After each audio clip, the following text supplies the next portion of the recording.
Well, hello there. So happy to have you back, my dear. What's that? Oh, no. I was always going to be right here waiting for you, as I have been for, well, some time now, I suppose. Happy New Year to you. I hope you had a wonderful one. Very festive. You know me. All kinds of celebration, lots of friends, New Year, new me, and all that. But what certainly has not changed is my love of the macabre, strange, and scary. And it seems you are in the same boat as I am. So enjoy your first cup of tea. We'll go a little late tonight, just to celebrate. This story is all about that substance in your veins, that lifeblood. The CBS Radio Mystery Theater presents...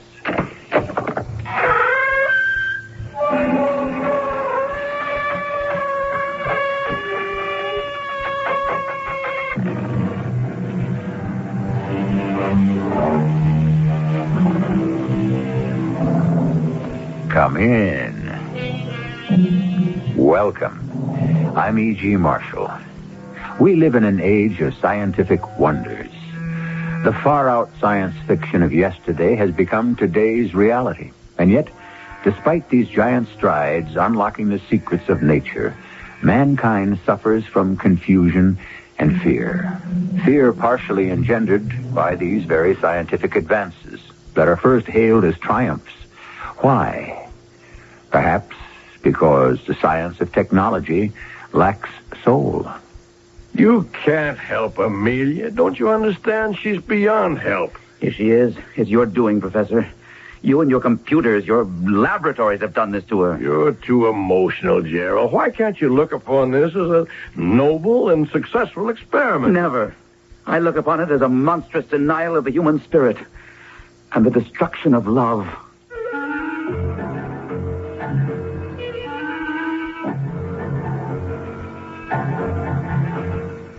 Our mystery drama, Lifeblood, was written especially for the Mystery Theater by Murray Burnett and stars John Beale and Marion Seldes. I'll be back shortly with Act One.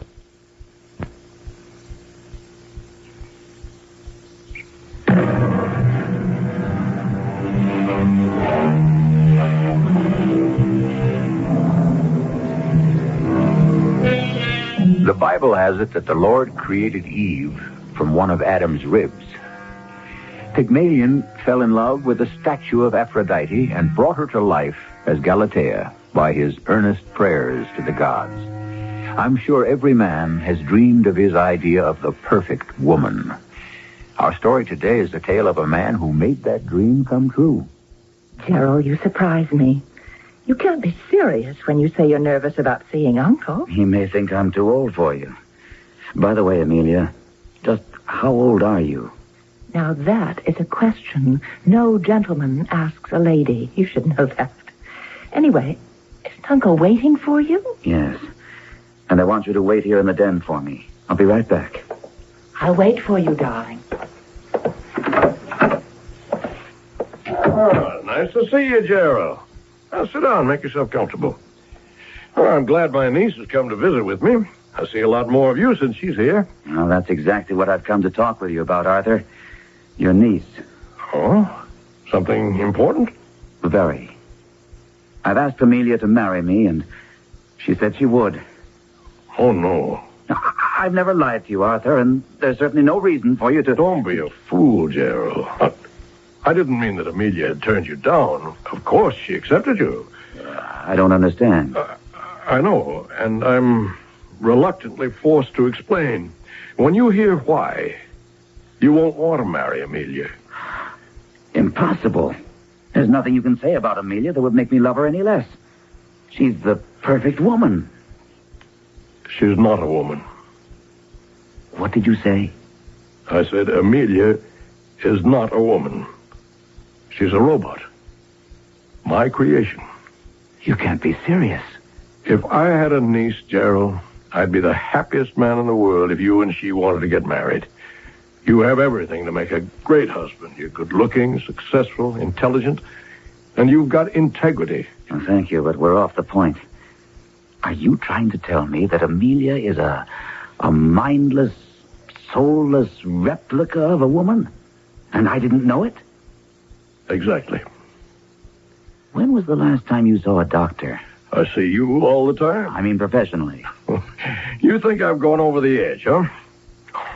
All right. It must be a big shock to you, and you deserve some proof. Ask Amelia to come in. I don't think that's a good idea. You've inferred that I've lost my mind. Now I want to prove to you that I'm perfectly sane. Ask her in. Now. All right. All right. Whatever you say, Arthur. Amelia, would you come in for a minute? Certainly, Gerald. Have you spoken to Uncle Arthur? He has. Come here, Amelia, and listen to me carefully. I always do, Uncle. You taught me that. Of course. Who are your parents? Parents? Yes, your mother and father. Oh, my father was your brother, and he and mother are dead. Good. Excellent. But who made you, shaped you, taught you, told you what to do and say and how to behave? You, Uncle. And are you grateful? I owe everything to you. My very existence. I understand Gerald has proposed marriage to you. Yes, Uncle. Whom would you rather kiss now? Me or Gerald? It really doesn't matter to me. Amelia. Kiss me, then. Of course. Well, Gerald, do you still think I'm out of my mind? I don't know what to think. If you really accomplished this miracle, how did you do it? What is she made of? Sugar and spice and everything nice. If what you're telling me is true, this is a scientific miracle. If this is really an automaton, your creature made up of what in heaven's name? Of the results of years of experimentation with computers, sound waves, unheard of advances in physics and chemistry. In short, 10 years of my life. Of course you realize what this means. When you show Amelia to the world and explain your accomplishment, you'll be the most famous... I have other plans for Amelia. Haven't I, my dear? So you've told me, Uncle. I don't understand. I intend for her to meet Wilkerson. Wilkerson?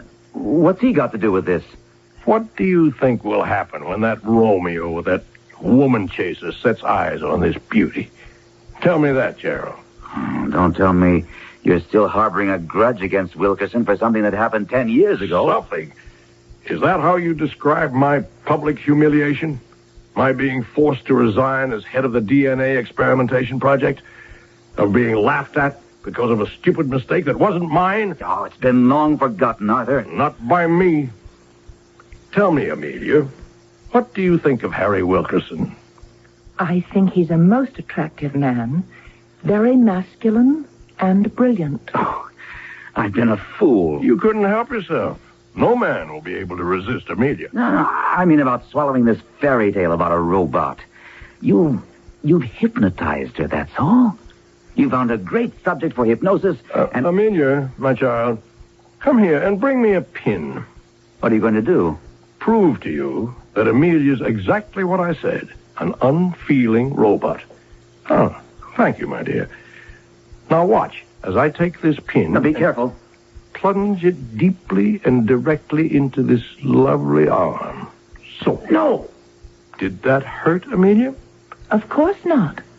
Well, Gerald? She still could be hypnotized. Then she'd feel no pain. Correct. But if she's human, where's the blood?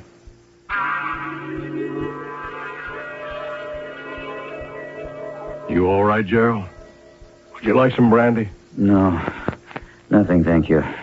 But I would feel better if you sent Amelia out of the room. Of course. Amelia? Certainly, Uncle. I'll be in my room if you want me. A computer. I fell in love with a computer. Oh, come on, Gerald. I assure you she's far more sophisticated and intricate than any computer. The most advanced computer is childish in concept compared to Amelia. Now you understand why I said no to a marriage between the two of you. I suppose I should thank you. But I resent the fact that you never told me. It was an experiment. I'm no guinea pig. Of course not. I never thought of you that way. But I did want a test.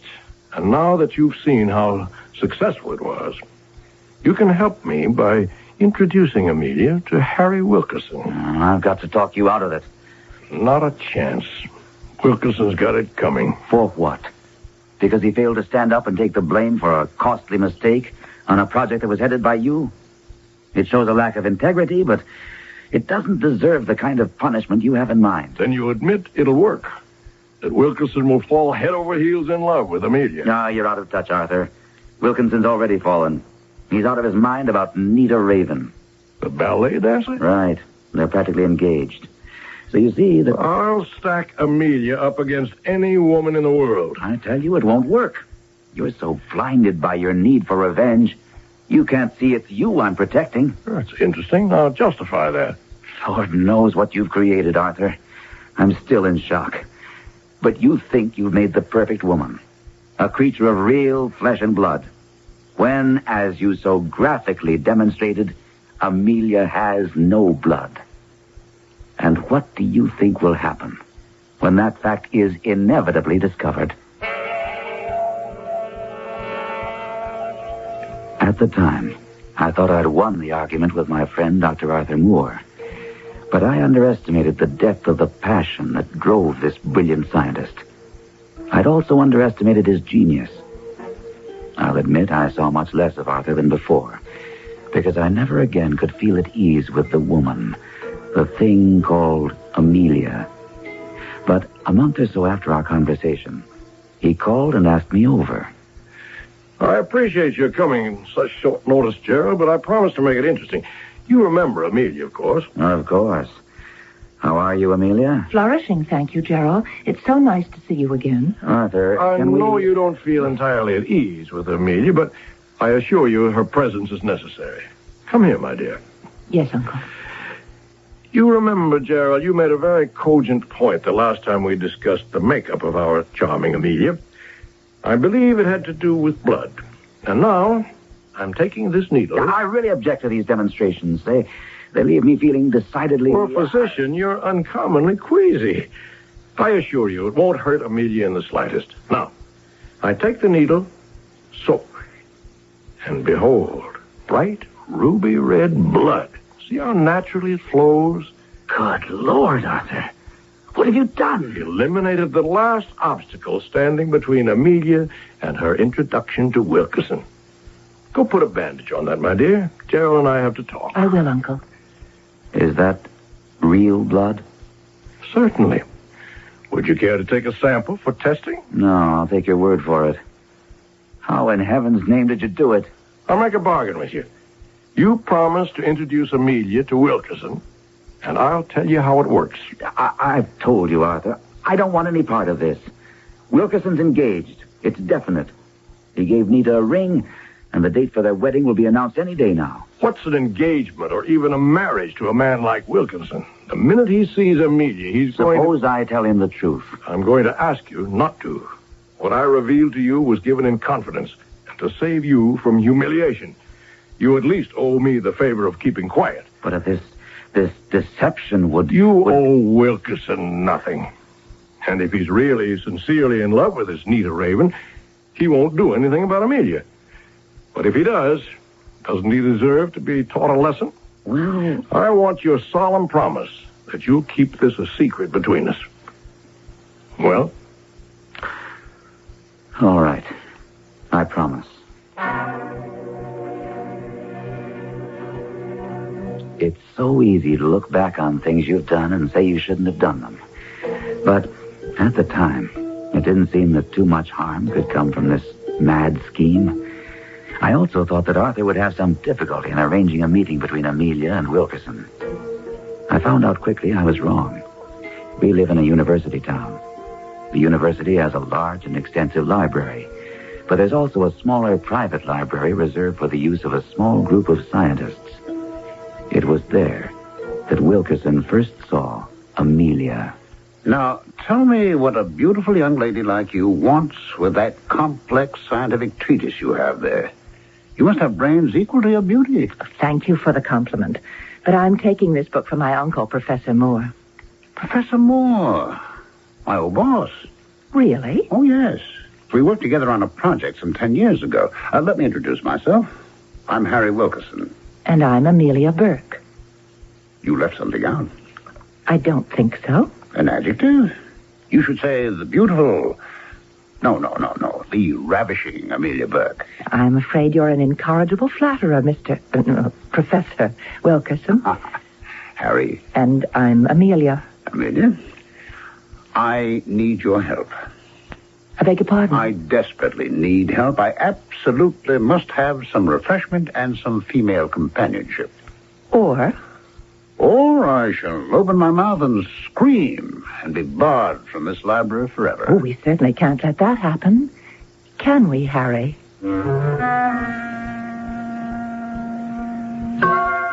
Men have died, and worms have eaten them, but not for love, said William Shakespeare, and he was the greatest.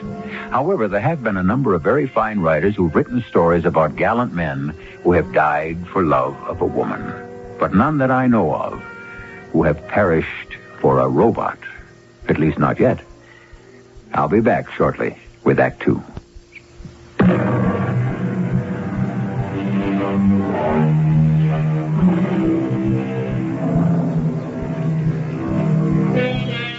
Femmes fatales abound in history and literature. They all have one thing in common.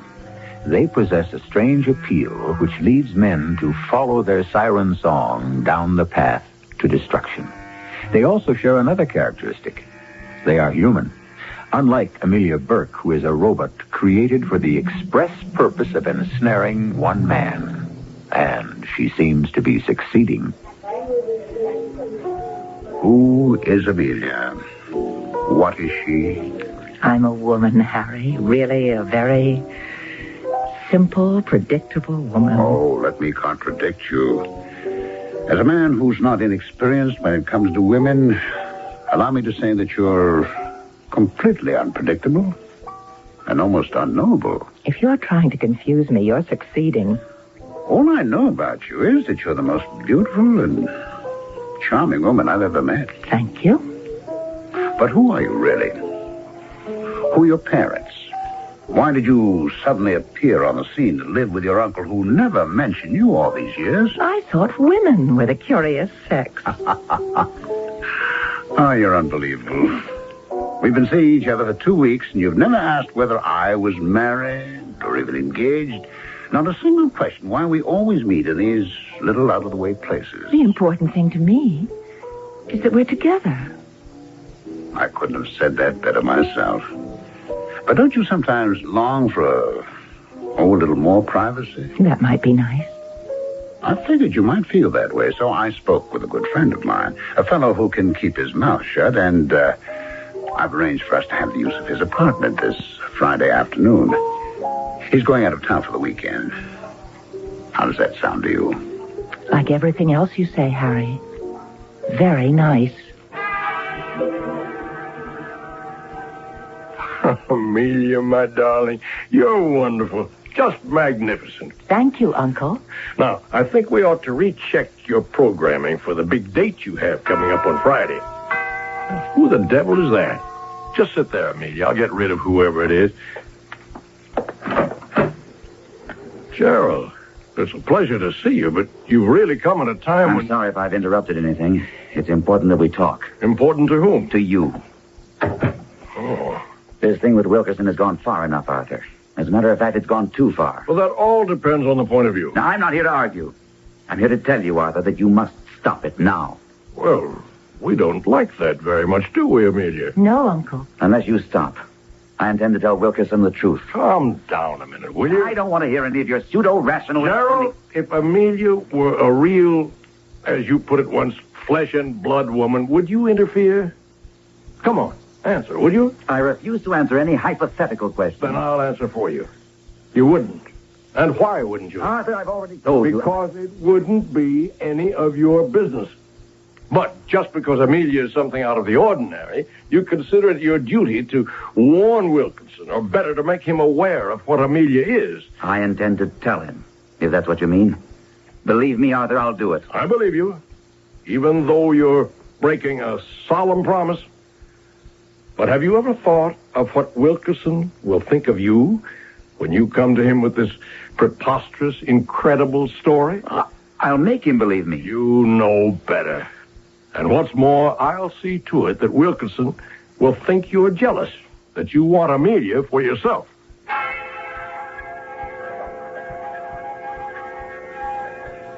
When I left, I knew that it was a stalemate. Arthur was right. Wilkerson would never believe me. But I was determined to do something. The problem was, what? While I was racking my brains for a solution, Amelia was pushing ahead as programmed. Amelia, why did you call and have me meet you here? Isn't this a good place? Out of the way and discreet? No, that's not what I meant. We had an appointment. Sit down, Harry.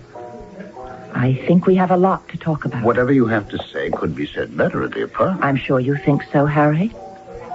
You've changed. What is it? Has something happened? How is your fiancée? Her name is Nita Raven, if I am not mistaken. Oh. Well, I knew it had to happen sometime. It was too good to lie. Now you understand why I didn't come to the apartment and why I won't go to the apartment. I didn't know you were engaged. I am. And her name is Nita Raven, but that doesn't mean I'm not interested in other women. Particularly someone as fascinating as you. Does Nita know about me? Of course not. But it's all right for me to know about Nita? I didn't tell you about her. Why not?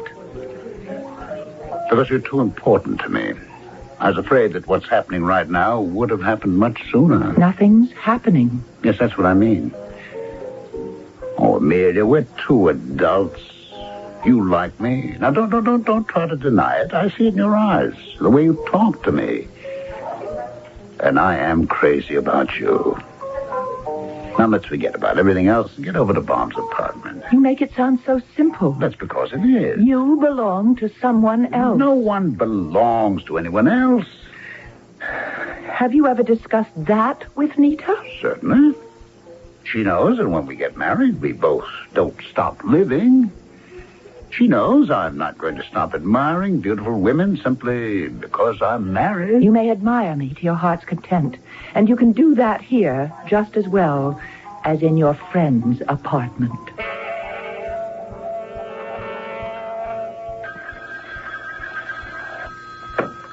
Hello? May I speak with Amelia, please? Who's calling? Harry Wilkerson. Oh, Harry. I'm sorry, but Amelia doesn't Professor want Moore, to... please forgive me. We've had our problems in the past, but I'm going to ask you for a favor. Please, get her to come to the phone. Harry, I really don't want to interfere with my niece's life. And I also don't have that much influence. Well, what harm can there be? I just want to speak with her. All right, Harry. I don't promise anything, but I'll see what I can do. Call back in 10 minutes. When he calls, Amelia, agree to meet him, and we'll proceed as planned.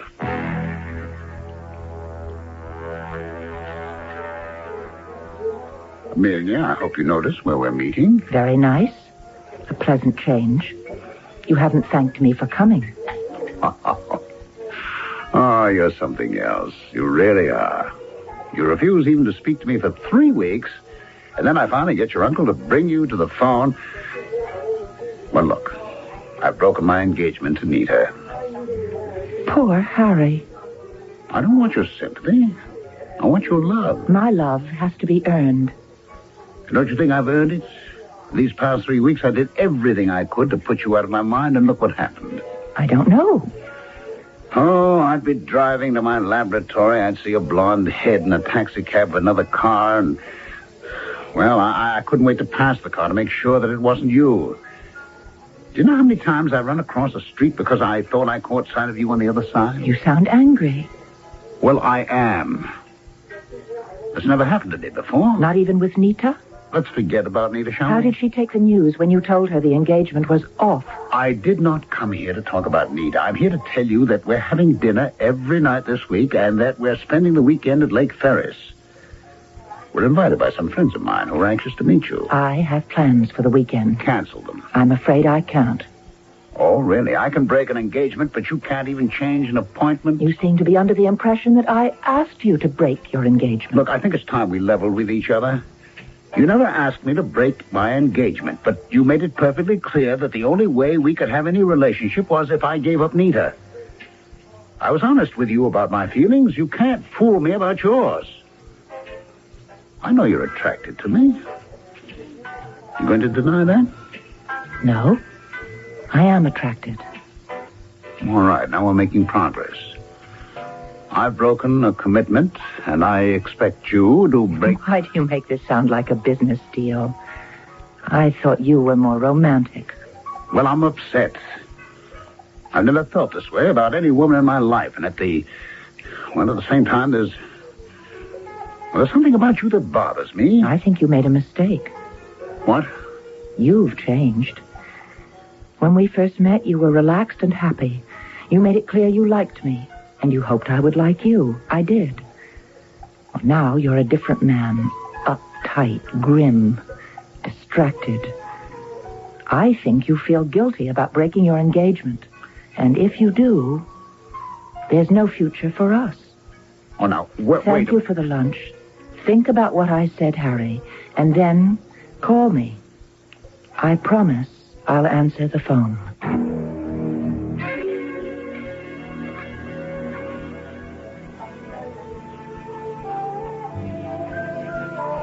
For someone so hung up on romance, you don't dance very close. I'm sorry. Dancing isn't my strong point. I only know how to waltz and foxtrot. I would have thought that you'd been the queen of disco in college. Would you have liked me better? Oh, it's impossible for me to love you any more than I do now. Shall we go back to the table? Oh, as you like. The Ferrises were disappointed they didn't meet you the other weekend. Tell them I'm flattered. I have a surprise for you. I love surprises. What is it? Here. Open this box. Oh, it looks like a ring, is it? Open the box. Well, do you like it? It's very nice. Very nice. That's an engagement ring. I'm asking you to marry me. I realize. That's all you have to say. I realize. I'll bet I'd get more reaction from a robot. Don't you ever say a thing like that. Never. It's disgusting. Well, a reaction at last. You are exquisite. Promise me you'll never use that word again. What's wrong with exquisite? There's nothing to joke about. You know the word I mean. I can think of a lot of words some ladies might object to, but... Harry! All right. It will never pass my lips again. Now slip on the ring and we'll seal our engagement with a kiss. Harry, I know you're going to think this is silly, but this isn't the ring I wanted. Darling, if you knew how long I searched it's for it... beautiful, but call me sentimental. The ring I want is the one you gave Nita. Oh, come on, Amelia. Nita's out of my life. I'm not going to ask for the ring back. If she had any pride, she'd give it back. Well, forget it. I'll get you any ring you want except that. That's the only way I'll really feel sure of your love. I want the ring that Nita has. Otherwise, we're not engaged. A famous poet commenting on the human race wrote, "The female of the species is deadlier than the male." I don't think anyone can question that some form of robot is a definite part of man's future. But are we going to have to apply the same yardstick to the automatons? We should have the answer when I return with the final act of Lifeblood shortly. Have you ever wished your bank would pay you interest on your checking account? Wouldn't it only seem fair? We at Otero Savings think so. That's why we're offering the check-in account. It's better than checking because you get 5.25% interest. At Otero, you get the best of both. The interest-earning capability of a savings account with the complete flexibility of a checking account. The Otero check-in account. From Otero Savings. Member FSLIC. You missed Jimmy's birthday party. I was with a client, and I stopped And up Jimmy's your child. I was only going to have one drink. I didn't mean I to stay know you so never long. mean to, but I've had it. Mary. You quit drinking or I'm leaving. Now, Mary, please. Jim. Sound familiar? That was a scene from my life. My wife thought I had a drinking problem. I didn't, but I was scared I wasn't in control, and I didn't want to lose my family. We went to the recovery center. We worked together and solved our problems. Life can be good again. Call the recovery center, 825-4951, the recovery center.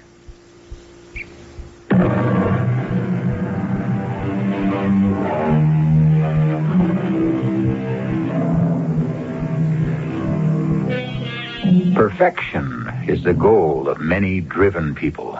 The fact is that absolute perfection is unattainable.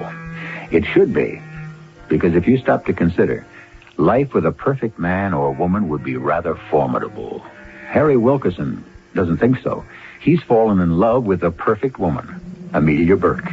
He's unaware that Amelia is a robot, the creation of a genius who holds a long-standing grudge against him and who's determined to use Amelia to extract a terrible revenge. I thank you for the invitation, Gerald, but I never dine out. I thought you might make an exception, Professor. The dinner is an occasion for me to congratulate you upon the success of your stratagem to even the score with Wilkerson. I think your congratulations are a trifle premature. Really? Wilkerson's broken off his engagement to Nita. He's a man driven almost to the point of distraction. He's on such a short fuse that his colleagues object to working with him. What more do you want? I want him to have the final gift, the thing he wants more than anything in the world. I want to see him married to Amelia. But he hasn't seen or spoken with Amelia in a month. And she's seeing other men. You seem well informed. Have you talked with Wilkerson? Yes, but not about Amelia. She's a subject he refuses to discuss. I've tried. I don't understand this sudden revival of interest in Amelia on your part. Arthur, you produced a robot so perfect that she can pass as a woman. Now that's a scientific miracle. I'm your best friend. Yet I haven't the slightest idea of how you did it.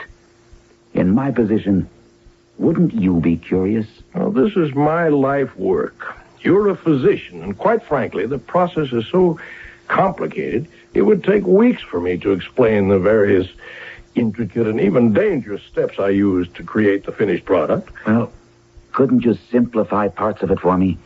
I'm not asking you to divulge the secret of how you simulated the marvelous skin, or how you solved the problem of the blood that seems to course through her veins. But her responses are what fascinate me. How do you program her so that her answers to questions follow a logical train of thought? I'll give you a hint, Gerald. Stimuli. Everything in nature responds to certain stimuli, and they, in turn, trigger other responses. That's logical, but vague. And that's the way I intend for it to remain. I'm opposed to the deception you're practicing. It isn't only Wilkerson who has fallen under the spell of this mindless robot, but now she's deceiving others. That is what They're fools, all of them. And that's exactly the point I'm going to prove. That's how I'll get my satisfaction.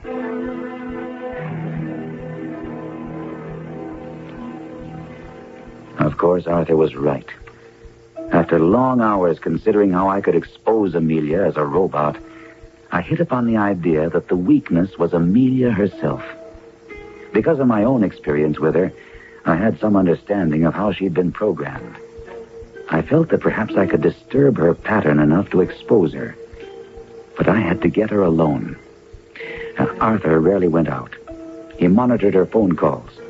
But I knew he would attend an important lecture on DNA and cloning the following night. So I called and got her permission to visit. It's so nice to see you again, Gerald. Have you missed me? How could I not miss such an interesting person as you, Amelia? You're much more interesting than I. Did your uncle tell you to say that? My uncle? Amelia, I know who you are. Or rather, what you are. Of course you do. You're Uncle Arthur's dearest friend. How do you know that? The way I know everything else. I just know it. Well, what do you and your uncle talk about? Can't we talk about us? We can. But I'd rather have you tell me what you and your uncle talk about. We don't talk about much. Are you fond of your uncle? I love him. I owe him everything. What do you do when you're alone with him? Mostly we listen to records. What kind of records? All kinds. Music, talk. Oh, lots of talking records. That's how I learned to dance. Talk or music? Both. That's how you learn everything, then? Through records? I beg your pardon? Don't you think it might be nice if I made some records and we listened to them? I'd enjoy that. Oh, excuse me.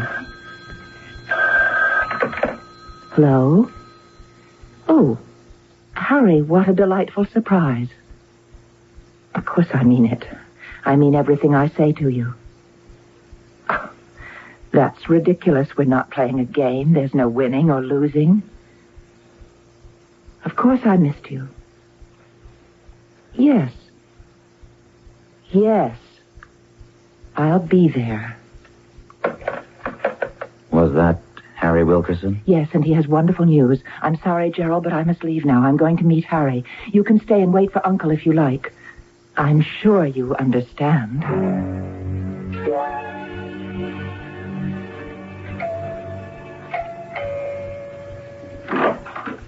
Amelia, let me pinch you. Why? To make sure the dreams come true. Come in, come in. What a lovely apartment. I told you you'd like it. Oh, why the devil did it take you so long to get here? Think of what we've been missing. Think of the happiness we've lost that can't ever be. Don't you have something to show me? Huh. All right. Hold out your hand. There. That's what you wanted. Oh, yes. You know, it's amazing. It even fits. Amelia, with this ring, I thee wed. Oh, Amelia, I need you so desperately. When are we going to get married? Whenever you like, my darling. Well, isn't the lady supposed to set the date? Oh, I suppose so. I'll have to speak to my uncle. I wonder how he'll feel about your marrying me. He wants what I want and what's best for me. Oh, if you knew how I missed not seeing you this past month. I thought the loneliness would gradually disappear, but it only got worse. As the days went by, I missed you more and more. My poor darling, you could have saved yourself all that misery if you'd just gotten the ring for me right off. That was the most difficult and painful thing I've ever been faced with. Did Nita try to... Oh, Amelia, I love you. I've proven that. I'm warning you, the subject of the ring is taboo. We'll never mention it again. Okay? If you want. After all, a wife must please her husband. Arthur, I'm here to check on a rumor that I hope is false. Well, if it's about Amelia and Harry Wilkerson getting married, it's true. Have you any idea what a hell's brew you're compounding? Harry Wilkerson is no robot. Whatever you may think of him, he's a human being with feelings and sensibilities. You're becoming hysterical. Wilkerson's forthcoming marriage to Amelia is none of your business.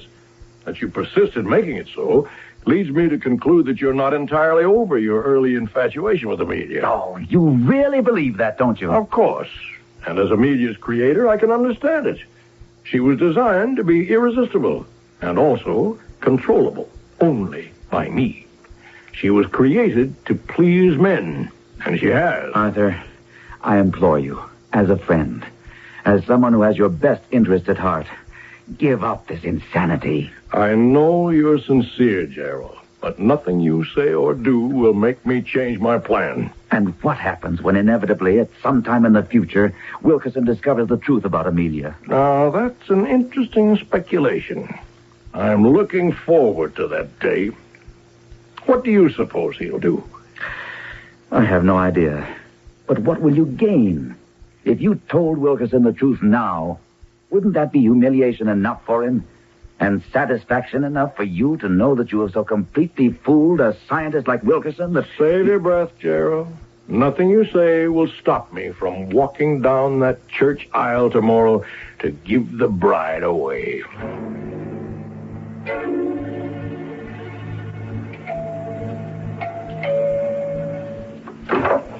Oh, Gerald.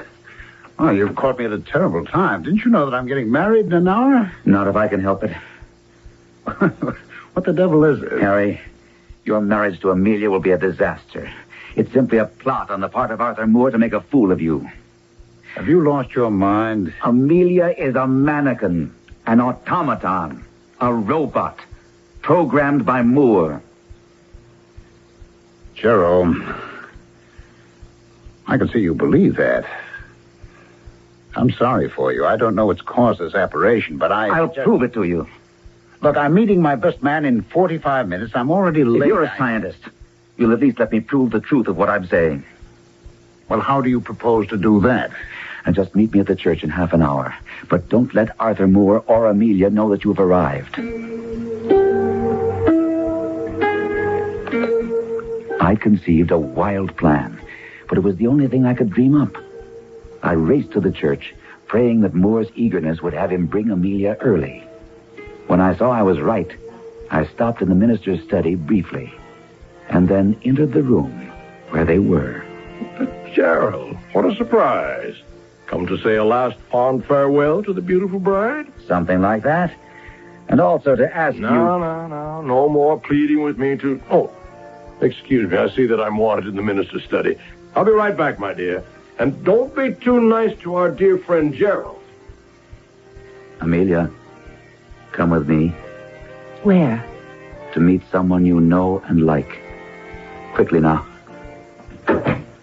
Harry, my darling. Don't you know it's bad luck for the groom to see the bride before the wedding? That's an outdated superstition, Amelia. All right, Gerald, get on with it. I'm warning you. I've come prepared. Get on with what? Amelia, do you like me Of course, Gerald. very much? You are one of the most fascinating men I've ever met. All right, what is this rigmarole? Quiet. Amelia, will you kiss me? Of course. Now, wait. Shut up. I'm giving a scientist's proof. Kiss me, Amelia. Amelia, you're truly a lovely, bewitching creature. Will you marry me? Why, of course. Oh, no, wait. No, Uncle Arthur told me not to be too nice to you. Uncle Arthur told... Amelia, what about me? How can you think of anyone else? I want you to marry me, Amelia, to be my wife. You want to, don't you? Of course, dear Gerald. I've always liked you. You know that. Shut up, you stupid mindless... There's no sense in shouting at her, Harry. She's only a robot. Only... I told you I came prepared. And now I'm going to prove it. What's going on here?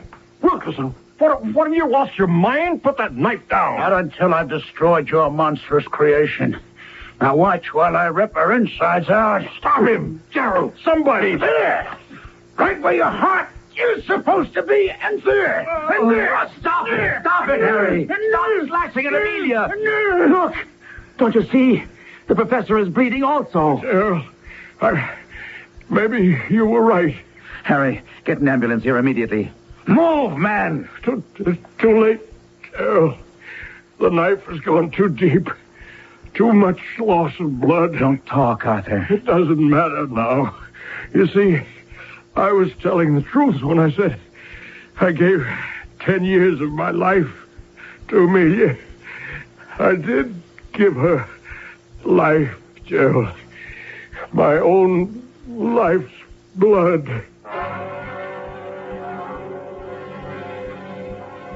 The story never made the newspapers. When the coroner told the district attorney that Amelia was indeed a robot, the state felt there was no way they could prosecute Wilkerson for murder or even manslaughter. Until now, I've kept quiet. But I never stopped wanting to tell the story to the world.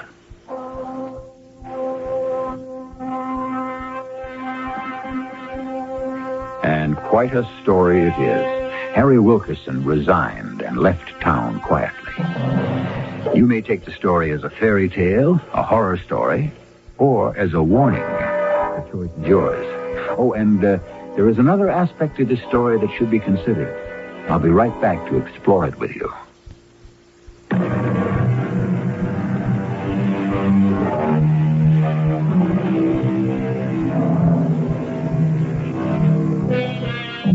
We know that the district attorney felt the state couldn't prosecute Harry Wilkerson for the murder of a robot, but if it was indeed Wilkerson's knife that was responsible for the lifeblood seeping from Professor Arthur Moore, could that perhaps be construed as murder? Or at least manslaughter? For you lawyers in the audience, a pretty little legal problem, one for which I should be grateful for your guidance. Our cast included John Beale, Marion Seldes, Ralph Bell, and Gordon Gould. The entire production was under the direction of Hyman Brown. And now, a preview of our next tale. So this is your room, Rodney. It's very nice. Oh, but my, so hot and stuffy. Oh, dear me, let's open a window. It's midsummer and you have all the windows closed. There, that's better. Now, let's see your butterflies. Well, aren't you going to show me your collection? Rodney, why are you staring like that? Rodney, don't come any closer to me. I don't like it. Rodney, what's the matter with you? Rodney!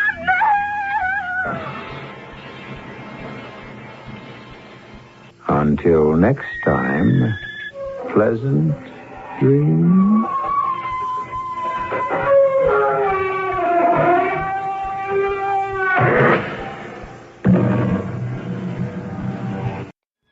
Well, that certainly gave us something to consider, wouldn't you say? Oh, what's that? Oh, no. Don't you worry about that. That lock? Oh, it cannot be broken. Not by mortal means, anyway. No. Nothing but a key will do. And speaking of confinement, what about the opposite of confinement? What about freedom? Have you thought about any trips, any adventures, any excursions, any sojourns you want to take in the new year? I myself have limited options, but I have been many places.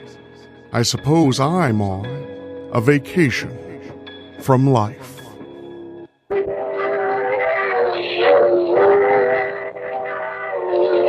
Mutual presents The Mysterious Traveler, written, produced, and directed by Bob Arthur and David Kogan.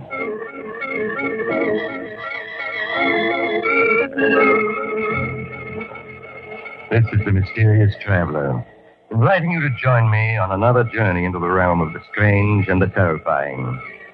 I hope you will enjoy the trip, that it will thrill you a little and chill you a little. So settle back, get a good grip on your nerves, and be comfortable, if you can.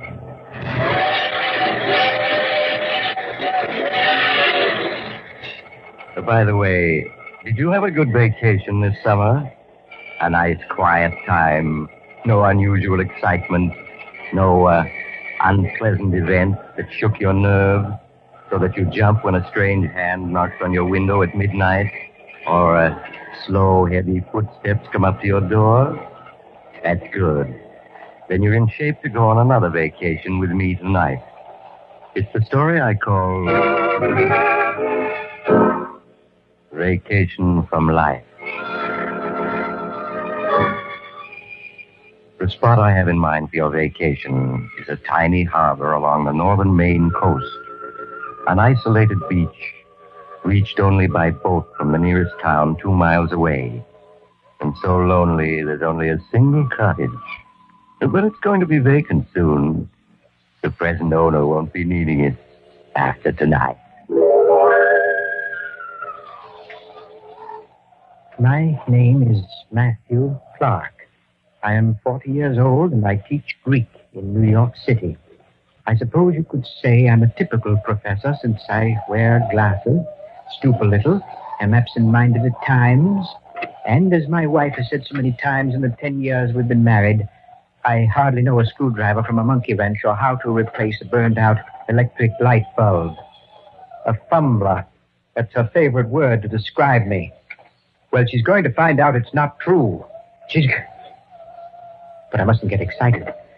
I won't be able to finish this if I'm right. Don't keep calm. Putting this in our cottage on Desolation Beach in Maine. It's almost dark, and the waves are pounding on the sand.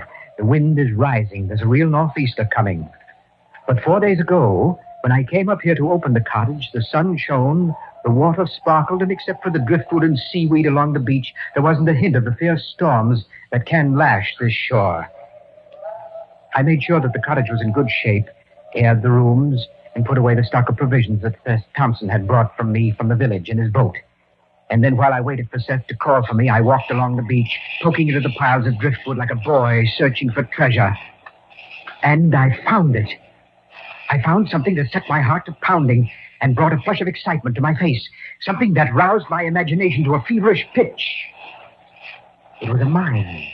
A naval mine torn loose from its moorings someplace in the Atlantic during the war and tossed ashore at last here at my feet. It was hidden under seaweed. A 3-foot steel ball with 500 pounds of TNT inside it, waiting for an incautious touch to set it off. When I saw it, I started back in alarm. And then in a flash, I knew what a treasure I'd found and what it was going to mean to me. I was gloating over it so that I didn't even hear Seth's boat arrive at my dock until he called to me. Professor, you about ready to be heading for town?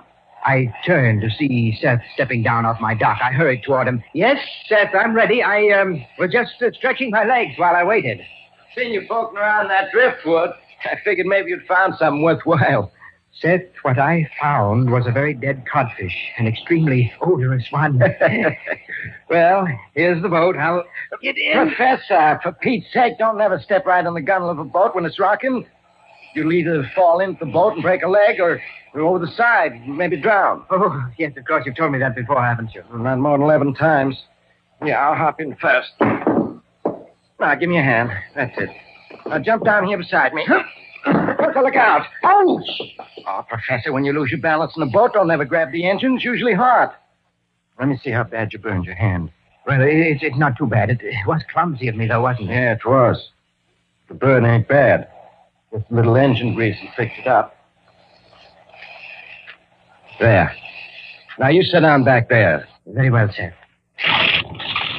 Stay set down. Truth is, Professor, I don't trust you around machinery no more than I would a baby.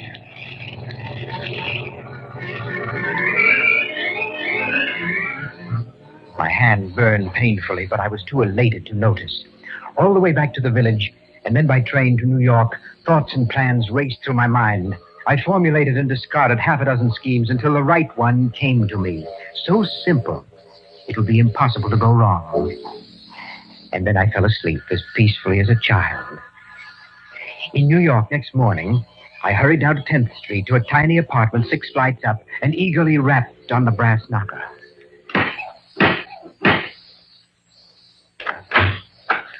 Why, Matthew. Matthew, it's you. Yes, Ruth, I know you didn't expect me so early, but here I am. Oh, I didn't expect you so early, but I am glad to see you.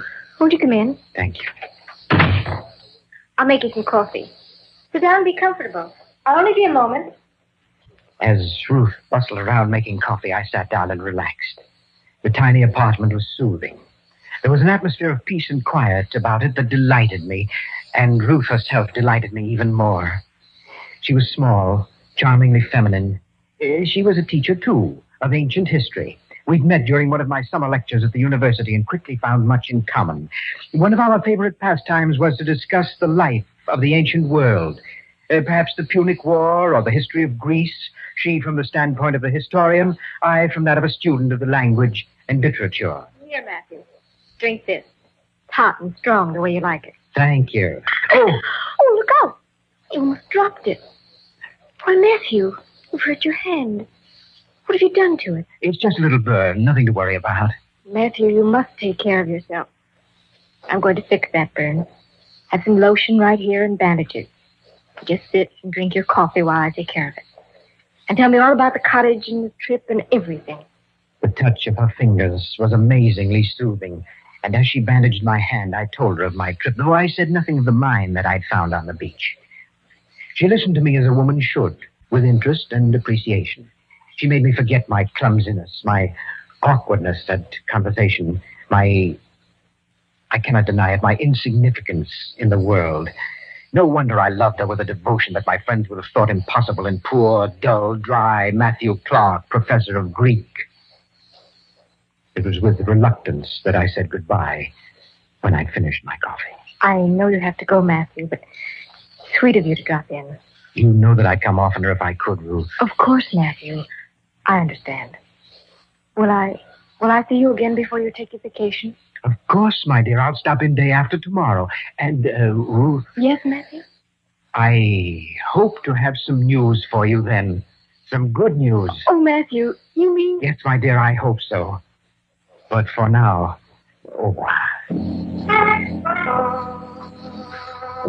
How different it was when I reached my own apartment in Washington Square.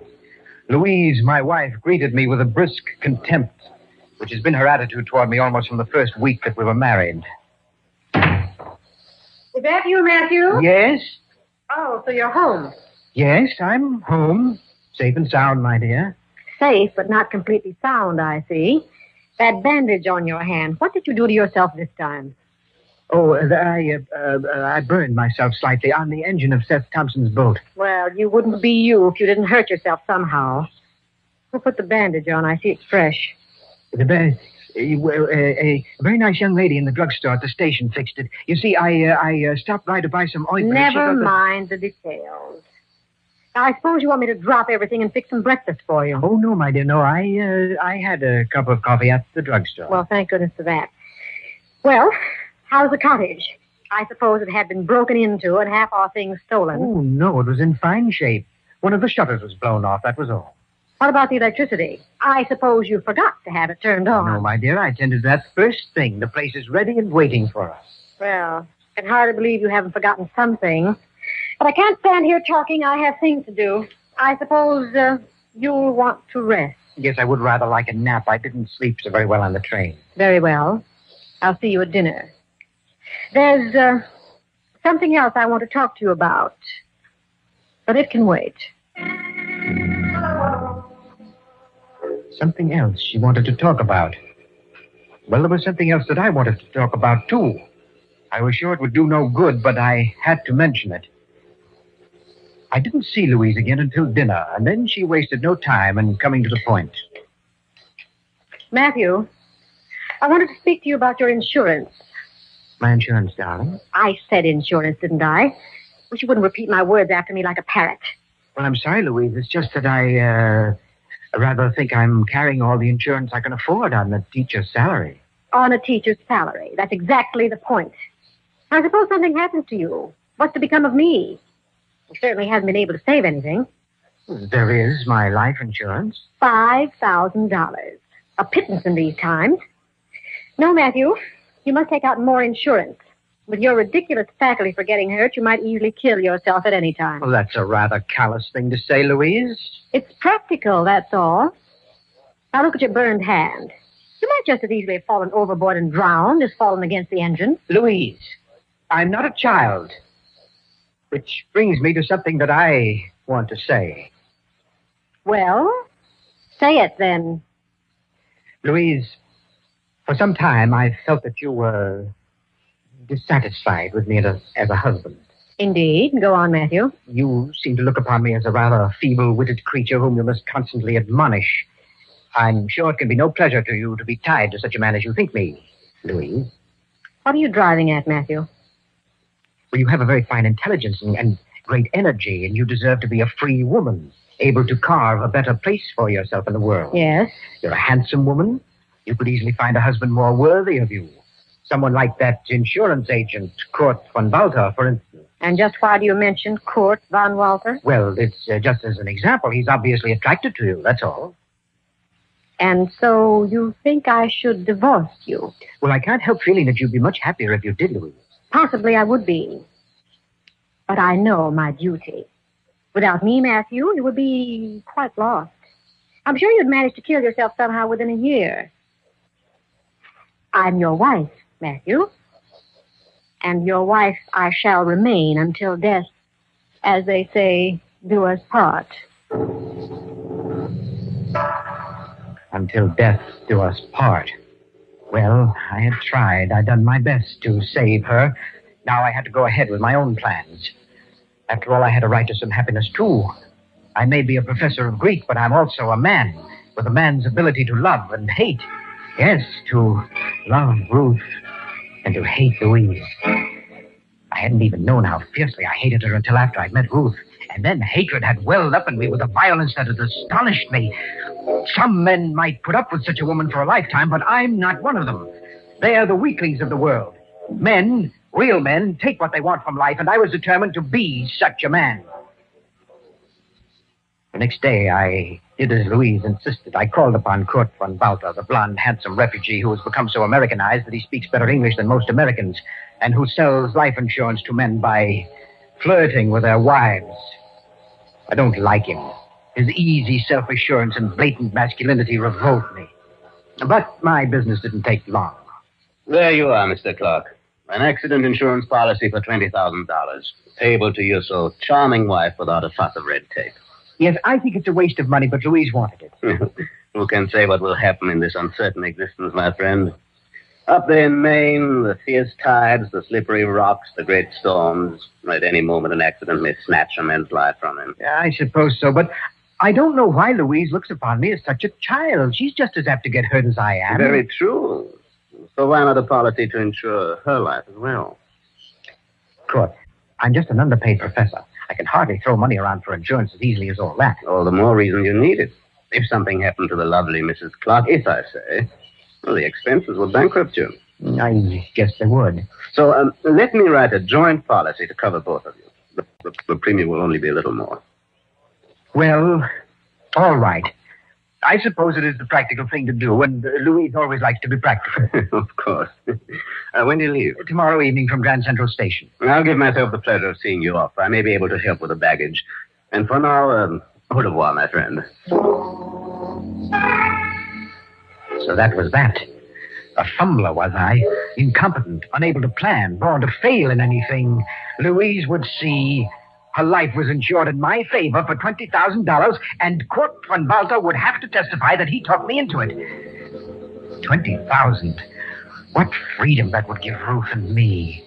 We could travel, see Europe, Greece, visit the very spots where Socrates walked and Plato composed his immortal dialogues. But I concealed my jubilance, lest Louise notice it and suspect something. I paid a brief visit to Ruth to say goodbye and to tell her something of the wonderful future ahead for us. Oh, Matthew, I can hardly believe it. Greece, Rome, Venice, all the famous spots of the old world. It'll be wonderful. Yes, we'll live life for a change, Ruth, instead of just reading about it in books. Then your wife, she has agreed to? Yes, she's going to divorce me. I'm not the man for her, and we both know it. I think you're a fine man, Matthew. Thank you, my dear. But Louise looks at things differently. And we'll be back soon and attend to everything then. Very soon. I promise you. Yes, very soon. Much sooner than anyone but myself could guess. That night, Louise and I left on the main express. True to his word, Kurt von Balter, smirking and odious, was on hand to see us off, and Louise made a foolish fuss over him. Oh, you really shouldn't have come to the train with us, Kurt. It wasn't necessary. But of course not. For the pleasure, dear lady. And the way you carried all our bags. Poor Matthew could never have carried half of them, even if he hadn't burned his hand. On the other hand, I could never have learned Greek. Greek? Oh. Well, I hope you have a fine trip. Thank you. I shall be up that way myself next week. I'll drop in on you. We'll be looking for you, Kurt. We'll never forgive you if you fail us, will we, Matthew? What? Oh, never mind. Oh, dear, it's train time. Goodbye, Kurt. Goodbye, dear lady. Oh, Kurt, you shouldn't have done that. I'm not used to having my hand kissed. In that case, dear lady. Oh, Kurt, you're a wicked man to kiss me like that in front of my own husband. I could not help it. In that case, I forgive you. Goodbye. Goodbye. I shall be seeing you soon. Very soon. Yes, Kurt, very soon.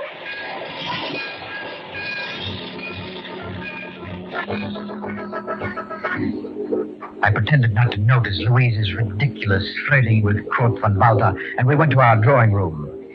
The trip passed quickly, and exactly on schedule, late in the afternoon of the next day, we were in Seth Thompson's boat, approaching our cottage on Desolation Bay. There she be, Miss Clark. Cottage come through the winter right well. Yes, better than I expected, considering that Matthew closed it up last fall. Oh, the beach is filthy, though. Well, storms last winter piled up plenty of weeds and stuff. Oh, really? I expect you can burn it, though. Oh, speaking of burning, how's your hand, Professor? It's getting well, Seth. I'm still clumsy with it, but it's healing. Yeah, them burns can be bad business. I knowed a fella 3 years ago burned his hand and died of it. Yes, sir. Lockjaw. Well, here we are. At last. I'll tie her up and help you unload. Then you folks are all set for your vacation. Only you're going to have kind of nasty weather the next 3 days. Why, is a storm coming up? Oh, goodness, the sky has gotten gray since we left the village. And the wind's kicking up. Look at them whitecaps out there. Yeah, we're in for a real nor'easter. I hope you folks ain't forgot nothing, because I won't be able to make it here till the storm goes down. A nor'easter. Well, that's most provoking. I'll be sure and lay in plenty of firewood. Yes. She'll be cold and damp till it's over. Well, I better be getting this stuff ashore. That there storm's blowing up faster than I figured.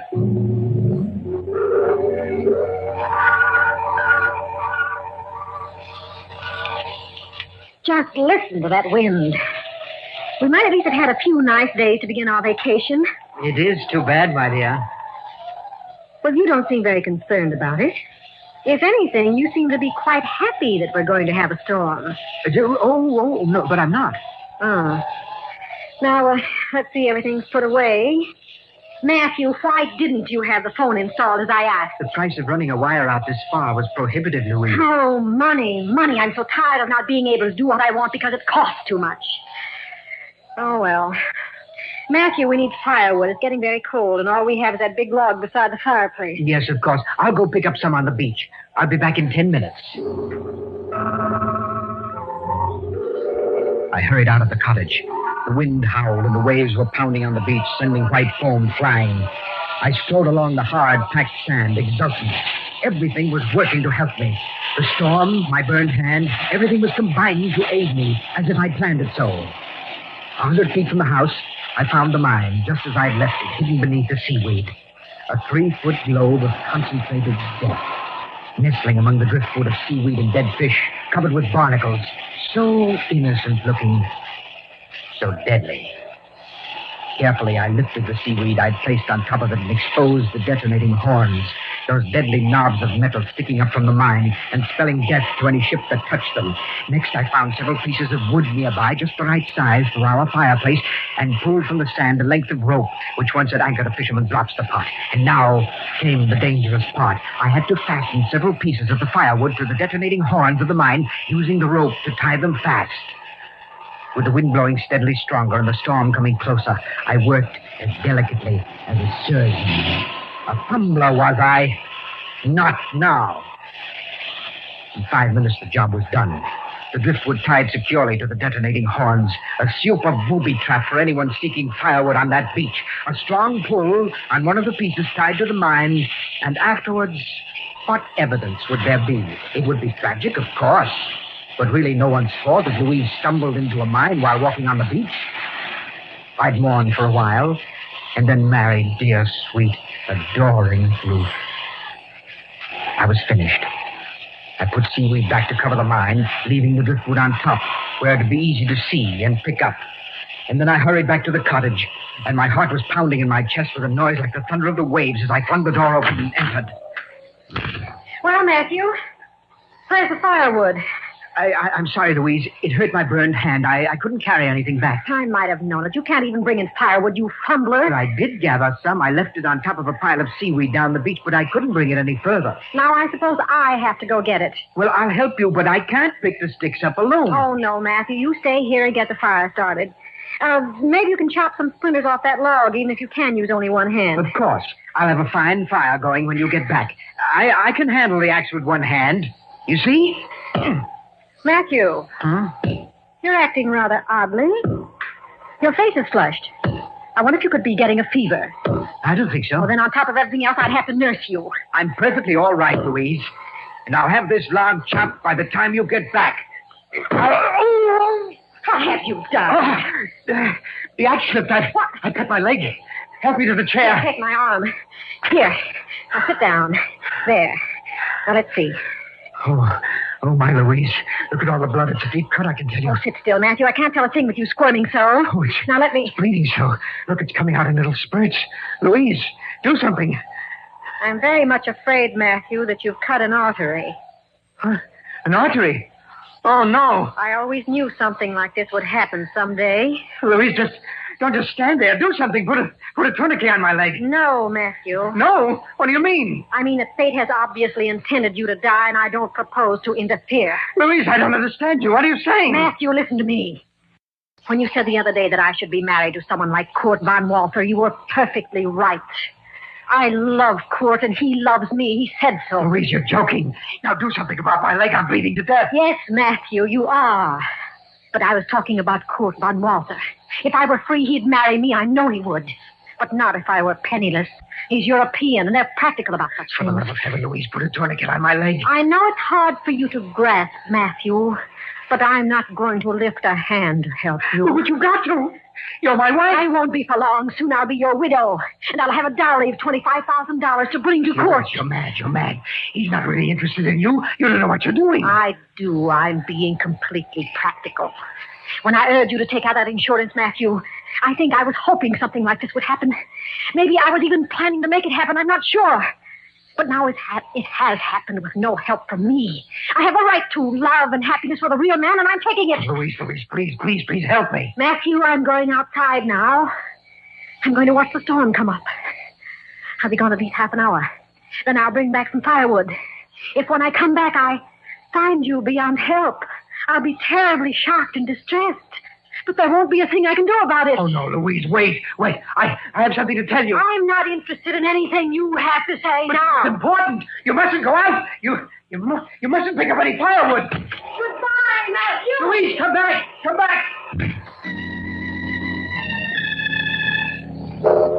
It was just a half an hour ago. Louise is out there on the beach now, watching the waves pound on the sand and waiting. And I'm sitting here getting weaker. I tried to put a tourniquet on my leg, but it only slowed the bleeding. It didn't stop it. I never was good at first aid. I never was good at anything. Just a fumbler all my life. Too late now to help me. In a few moments, Louise will start back. She'll pick up some firewood on the beach. Probably the firewood that I left so cunningly placed because it'll be convenient. She'll pull hard. The jar will set off the detonating mechanism of the mine.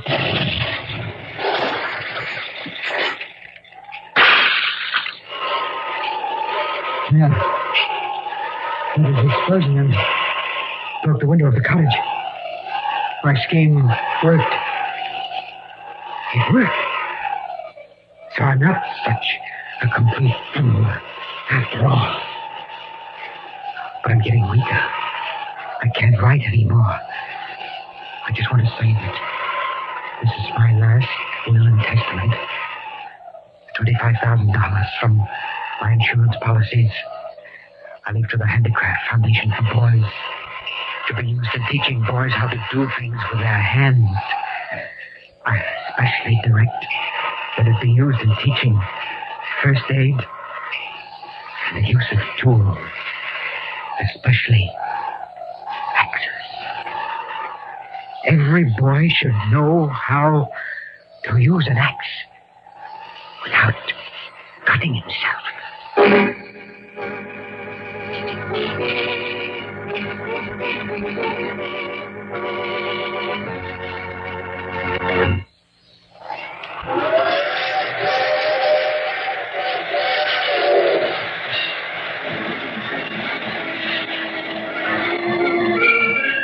This is the mysterious traveler again. So that cottage is empty now. There's really nothing wrong with it. Just a broken window and a few shingles torn loose by the explosion of that drifting mine that washed ashore down the beach. You could fix it easily. If you'd like to know where it is, I could... Oh, you have to get off here. I'm sorry. But I'm sure we'll meet again. I take this same train every week at this time.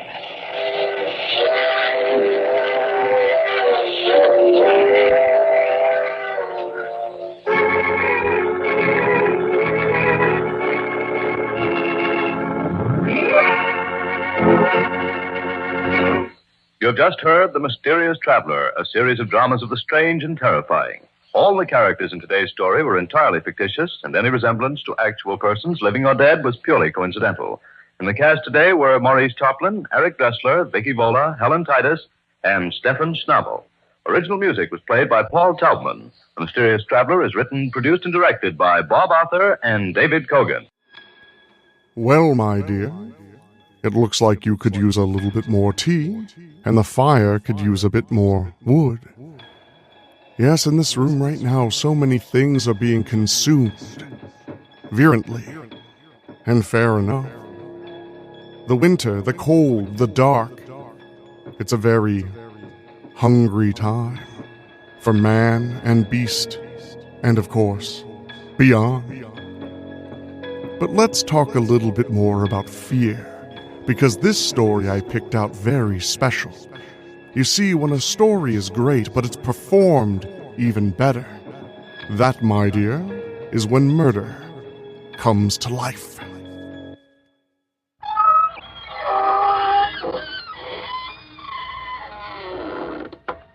Good evening, friends. This is your host to welcome you through the creaking door into the inner sanctum. Come in, come in. Fell over a word this morning while cleaning the ghosts out of the attic. Longevity. Means living on and on without a stop. Just dug in for keeps. A century-old uncle of mine is still around, a regular hearty old perennial. Absolutely wild about outdoor living. Spends all his time haunting the garden. Like a century plant. Yes, we water him twice a day. And I've an aunt who hasn't grown a day older since her 85th birthday. Just as if time had stopped for her. Confidentially, it did. Auntie died promptly at the stroke of 85.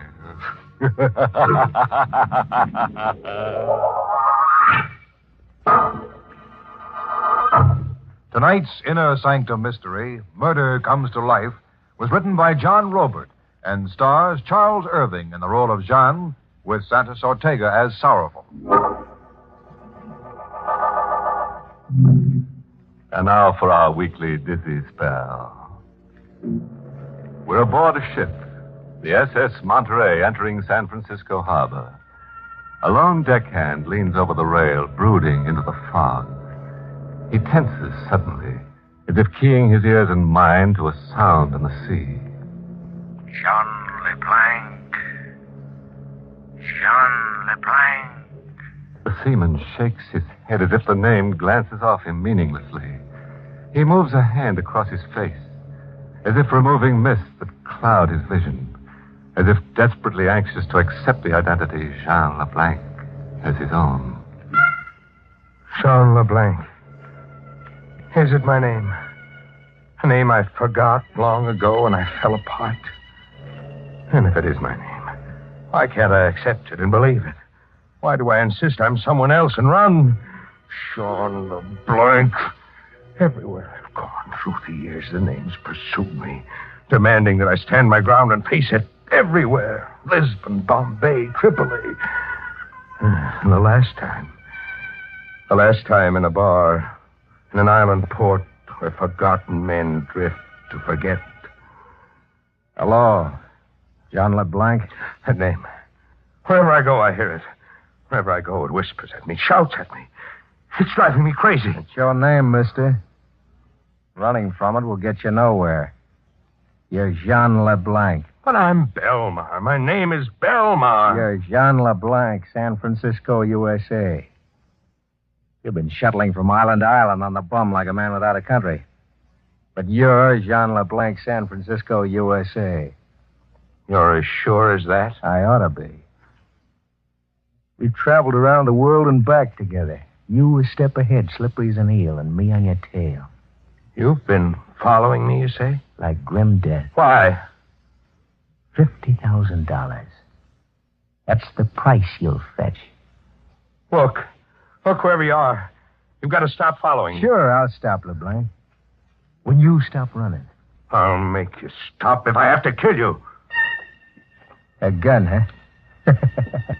You're greased lightning on the draw. A killer. If you only had what it takes to pull the trigger. Go on. Try and pull the trigger. I can't. My fingers are numb. It's as if they were asleep. Yella.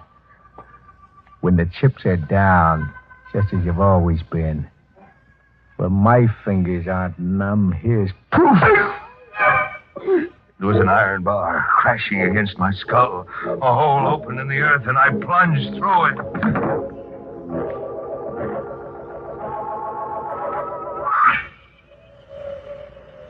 I came to with the moon on my face, the wind in my ears. I was in an open field, in an abandoned quarry under a pile of rocks. It was like rising from the dead. A shadowy figure was standing over me. A sour little guy with a mournful look, as if he made a habit of crying. I watched him remove the rocks covering me, one by one, and tossed them into a pile. I'll have you out of there in a jiffy. A rat dumped you in the quarry like you were a load of junk. How do you feel? Weak in my pins, as if I was just born. As if I've come back from the dead. You're not kidding. You're about as dead as any guy could get. Who did it to me? I'll let you in on this much. It was a cop. A retired cop. Cop? Yeah. He said I was worth $50,000 to him. What did he mean? That's how much Jean LeBlanc is worth to a cop. Look, why don't you stop drifting from port to port and face up to yourself? Call yourself by your right name. But I'm Belmar. I'm known as Belmar. I ship as Belmar. Your mind's still in the rut. Well, it's like that. We're in a rut. We go together? Like ham and eggs. Maybe you want to know where you picked up the name Belmar? No. I'm going to tell you anyhow. See this tin can? Yes? You landed out of Frisco on a ship that hauled a cargo with these tin cans. Canned fruit. This one held apricots. Read the brand name. Belmar. Yeah. Belmar. Belmar Fruits. Guy with your class has been trying to cram himself into an empty fruit can. I could bust right out crying. I mean so much to you. I just dug you out of that rock pile, didn't I? Well, so long for now. But wait, who are you? You didn't tell me. You used to call me Ben in the old days. When you were the big boss and I was your racket boy. Ben's the name. Sorrowful Ben. He was gone. I was alone with the wind.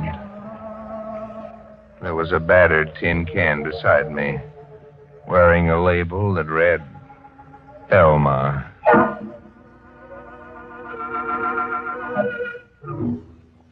I went back to the club I'd blanked out in. There were questions I wanted answered. Want something, mister? You? Yes, me. Surprised? You were killed in here last night. Sure. But here I am, my own ghost. Yeah, I'm thin air. Reach out and feel. Go on, Popeye, feel. But you were deader than a doornail. Now, let's quit horsing around and get down to cases. Who gave me the business? Now, look, I don't want to get mixed up. I asked who gave me the business. Tramp, as far as I know. Calls himself Sanderson. Like you, a stranger on the island. And who pronounced me dead? Old Bailey. He said it was a sort of unofficial coroner here on the island. And how is it I ended up in a stone quarry? And how come the island police weren't notified of my murder? Nobody goes to the police on this island. When old Bailey pronounced you dead, everybody looked the other way while Sanderson carried you out the back door. Beats me. You were stone dead right where you're standing now. Sorry, pal. Sorry I had to come back and spoil it.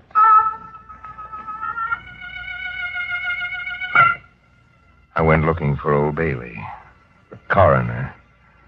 I wanted to know why an unconscious man qualified with him as a corpse ready for immediate burial. I found him along the edge of the beach, living in a shack built of packing cases and old strips of cardboard. When the tide came in, the ocean soaked through the sides and up through the floor. It was as if old Bailey wanted the shack to wash out to sea. The tide was in when I got there. Well, you're here, son. What brought you? You better talk fast. The way the waves are coming, we'll be washing out to sea. You want that to happen? Yes, of course. Precisely my idea in building here. What brought you? You're not surprised to see me? Why should I be? You pronounced me dead last night. A mistake. From the looks of you. A mistake that almost buried me for keeps. I'm ashamed of my incompetence, but I promise you the recall of your death certificate. The very next time I live. Look, Mr. Coroner, you know a dead man when you see one. My idea is that somebody hired you to pronounce me dead. Maybe, and maybe not. Quit wriggling. How much did you get to pronounce me dead? Barely enough to free myself of debt. I asked how much.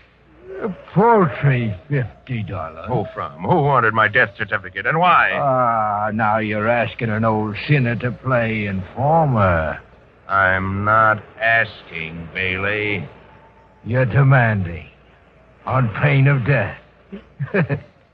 You overestimate the price I put on my life. We'll see. We'll see if we can push the price up. You lose. Who bought that death certificate from you? The harder you squeeze, the lower the price goes. You're losing the black. The storm's beating you.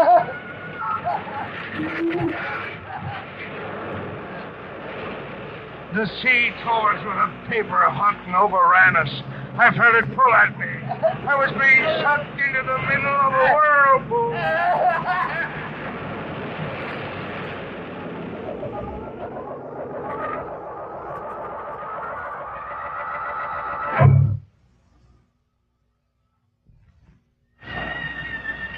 I came to, lying face up on the beach.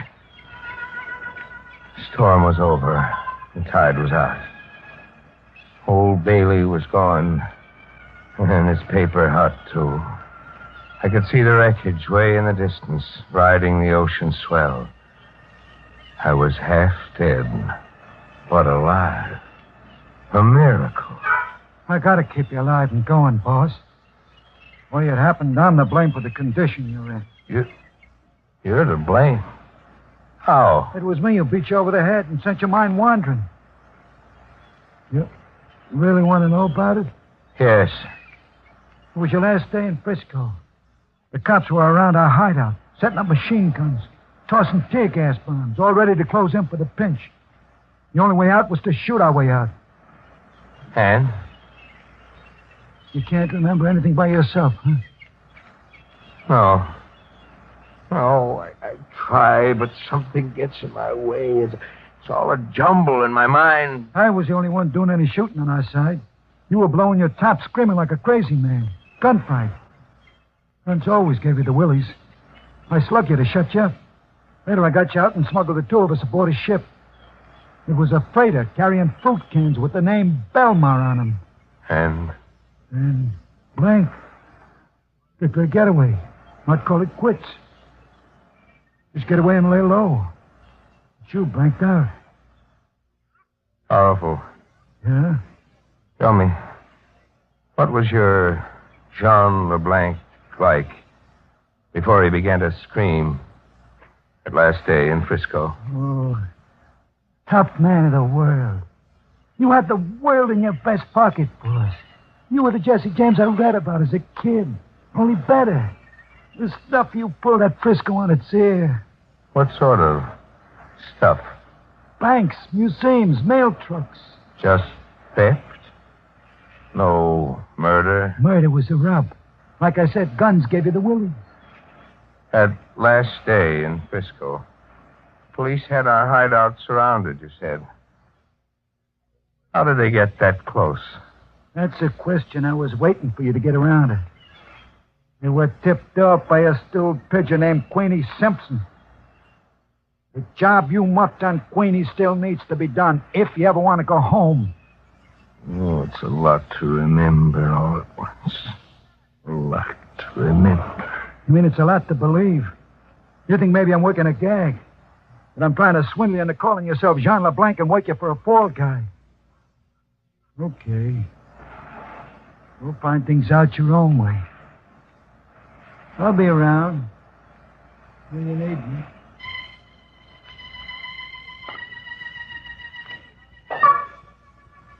So, I went about finding things out my own way. I went looking for Sanderson to double-check on why he broke my head so that a phony death certificate could be issued in the name of Jean LeBlanc. I found him camped in a hobo jungle 50 yards away from a railroad embankment. LeBlanc? Back from the dead. Can it? You never killed me. I didn't. No, you just thought you did. I only passed out and you buried me alive. Disappointed? Not too much, maybe. You're worth $50,000 in reward money. Dead or alive. Here, this will restore your memory. It was a police notice offering a $50,000 reward for the capture of Jean LeBlanc, dead or alive. I get your death certificate angle, Sanderson. With me dead, it would have been easier for you. No carting me back. Just show that death certificate Old Bailey issued and collect. I'll collect anyhow. If you live. That wouldn't be a threat, would it? A death notice. Who's going to die now? You. Of strangulation. I don't worry you, huh? Not a bit. I told you last night you weren't the killer type. You threaten, then you run. Yeah, but I've changed, Sanderson. I've stopped running, thanks to you. Thanks to me. Yeah, you opened my head last night and the fears ran out. I face up to myself now. I don't cry baby anymore. I'm not the killer type, but I'm going to kill you and laugh until I blow a fuse. I had the strength of 100 men in my hands. My fingers were steel claws. Sanderson didn't have a chance. In the struggle, the black patch he wore over one eye slipped. I was staring into an empty eye socket, looking for the last glimpse of myself that would finally stitch broken fragments together into a single piece.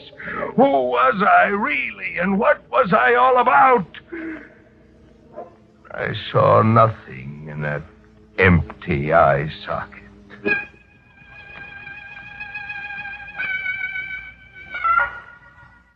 I sat around with Sanderson, fascinated by the face of death, waiting for Sorrowful's approval. A nice night's work, boss. What did you kill him with? My bare hands. I strangled him with my bare hands. Well, he's dead, all right. That takes care of job number one. Job number 2 is Queenie Simpson. Nobody else. This time, with a gun. Sure, with a gun this time. Where do I find Queenie Simpson? Where she's always been. The Wonderland Arcade. She works a shooting gallery there, the way she always has. Kill her and you've got the cops up a tree. She's her only witness against you. Kill her and you're the racket king of Frisco again, with the town eating out of your hand. San Francisco. It's been a long way around getting home, sorrowful.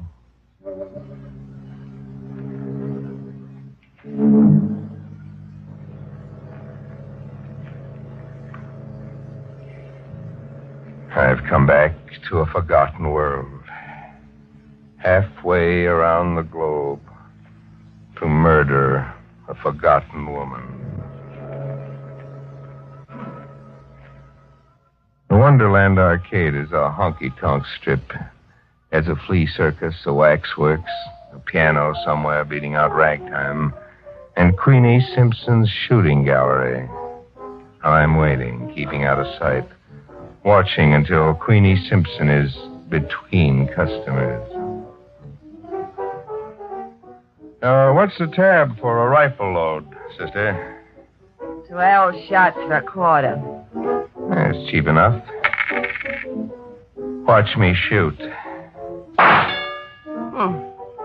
Bullseye. You're pretty good. Thanks. I'm even better with a revolver. What would it take to coax you to get up against that target? I'd say you got the coaxer right in your hand. Jean. Jean who? Jean LeBlanc. I've been expecting you to call sometime. You're sure I'm Jean LeBlanc? Must be Jean LeBlanc. Only Jean LeBlanc would come to kill me. Why? I tipped off the cops. Tell them all about you. Why? What game are we playing now? I double-crossed you and you're here to kill me. Now let's get it over with. You've got 11 shots left, mister. She's up against the target, indifferent to her fate. I stare at her, and then I lose her. My gun drops to my side. I can't shoot. My fears are back. I'm choked up with fear. The fear that drove me across the world. Pull the trigger, LeBlanc. Sorrowful. Yeah, me. Still Johnny on the spot. Go ahead, pull that trigger. You kill double-crosses. I can't pull the trigger, Sorrow. Don't turn yellow now. You come back a long way. Pull that trigger and you're the big boss again. I can't. My fingers are numb. My hands feel dead. I've stuck along with you. Called after you from Island Island. I watched over you, worried about you, waiting for you to come out of a brainstorm. But now it's over. Once and for all. Are you going to make like Jean LeBlanc and pull that trigger? I can't. I'm Jean LeBlanc, but I can't measure up to what you expect. I'm afraid. Give me that gun. Sorrowful shot Queenie as surely as I couldn't. I watch her stiffen while a red stain on her dress over her heart spins and spins into a wider and wider circle. You were somebody in my book once, LeBlanc. Don't blame me, Sorrowful. You build a statue in your mind. And now it turns out it's only a clay statue. Police cars. Hear the sirens. Take one more shot, Sorrowful. It may shoot your statue down before the police come. I can't. You must. Either way, I die, but I'd rather it was you. This way, I won't die screaming. Shoot, Sorrowful, please.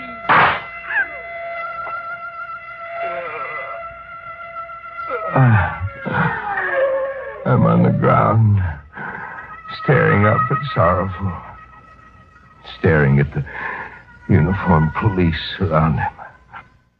I see a tear in the corner of his eye, as if he's going on a crying, Jack. He'll never come out of was sorrowful, shaking his head, bewildered. He still can't get it through his head that the statue he built of Jean LeBlanc never resembled the man, even a little bit.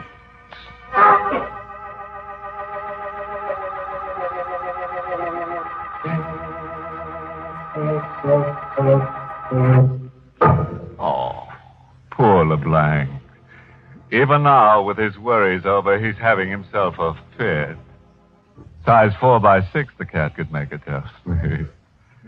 That old Bailey, $50 and he'll pronounce you dead any old time. Even if it kills you. I hear he's doing shady business as usual. His shingles hung on Davy Jones's locker. His engraved invitations to please call read, drop in any old crime.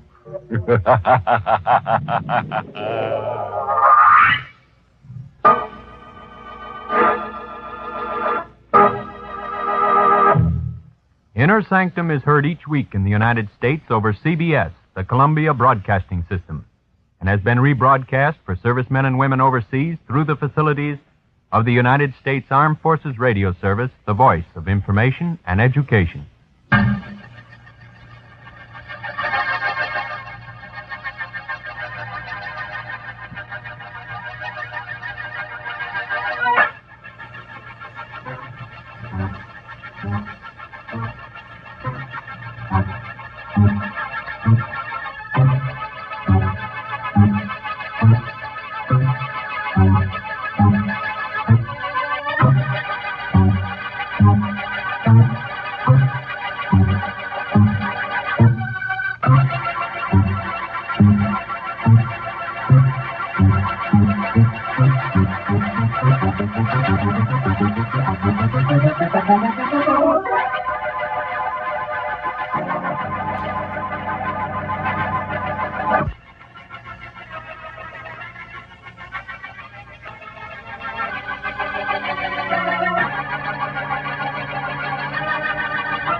Please, please, put your feet up.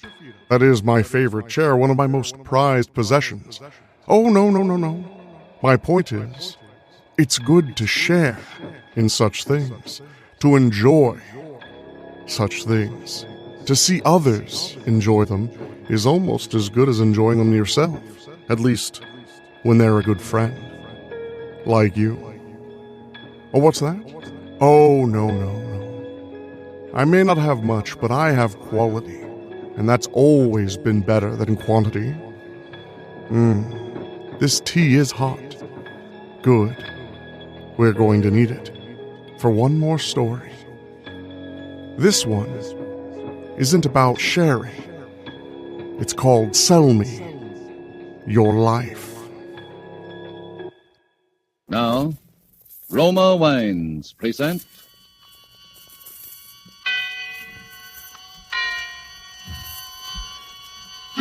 Suspense.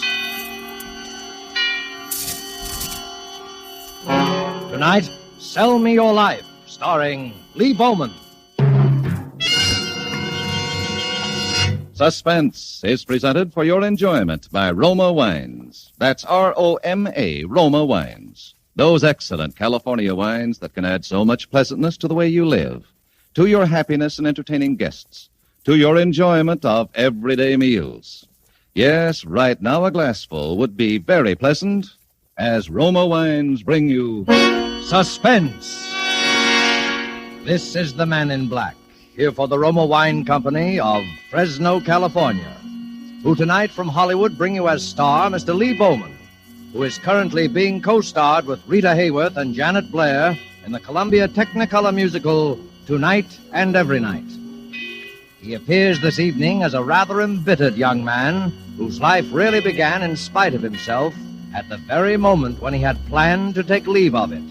And so with Sell Me Your Life, and with the performance of Lee Bowman as Joe Bland, we again hope to keep you in suspense. All right, quiet down. I want to hear this guy's story. Go ahead, Bland. No. Why waste any more time? Because I'm going to hear your version of what happened. I'm going to hear it now. Listen, Lieutenant. Less than 2 hours ago, I was ready to kill myself. You think I'm going to spend any time now trying to convince you I ought to live? What difference does it make? Come on, let's get out of here. Let's have the story. I don't get it. You're not going to believe any part of it, and you know it. So far as you're concerned, I'm already in the chair. We'll see. Go on with the story. Do you believe that tonight I was standing on top of the railing of the Grand Street Bridge ready to jump? Do you? No.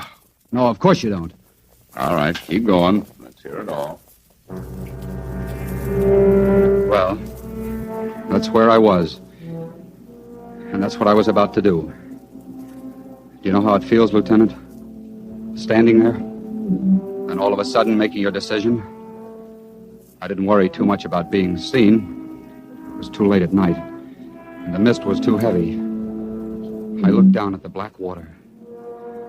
Then I closed my eyes. I caught my breath. And then the headlights hit me.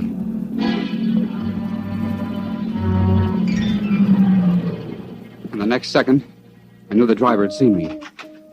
I heard the car stop and the door open. I couldn't move. I couldn't jump on over, and I couldn't climb back down. I just stood there and listened to the footsteps come toward me and then stop. What do you think you're doing? A woman. The footsteps should have told me that, but they didn't. I wonder if you know how silly you look pitched up there. I got my first good look at her then. Dark hair, about 30, and, yeah, a knockout. Come on. Come on down. Why don't you get back in your car and go on about your business? I'm waiting for you to come on down, or else jump over. You... That's right. A gesture as big as that deserves an audience. I'll see that you have one. Well, I'm waiting. That's more like it. Okay. The place is yours. No, wait. Don't you understand? I want to help you. Why? What difference does it make to you? Here, let's get in the car. There's nothing you or anybody else can do. Can't you see? Oh, you're tired, aren't you? How long have you been walking? I don't know. Hours, I guess. Then come on. At least I can give you a lift to your next bridge. I can't explain it, but I guess I just didn't have much fight left in me. Because there I was, driving on off the bridge. And all of a sudden, I found myself spilling the whole thing. I told her how a certain pal of mine juggled the company books, my books as well as his, about how he could never admit I was innocent because he dropped over dead this morning, about how the auditors would be through by tomorrow and I'd be up for embezzlement. Yeah, I can see by your face. You think that old corny story, but it's true. Well, I told her about it, about how that would put me away for good because it would make my third conviction.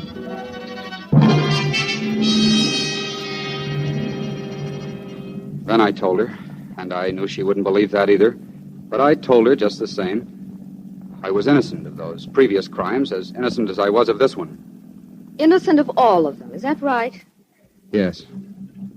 Well, why don't you let me out here? Thanks very much for everything. Wait. That money they think you took. Wouldn't it help if you could somehow make it good? Sure.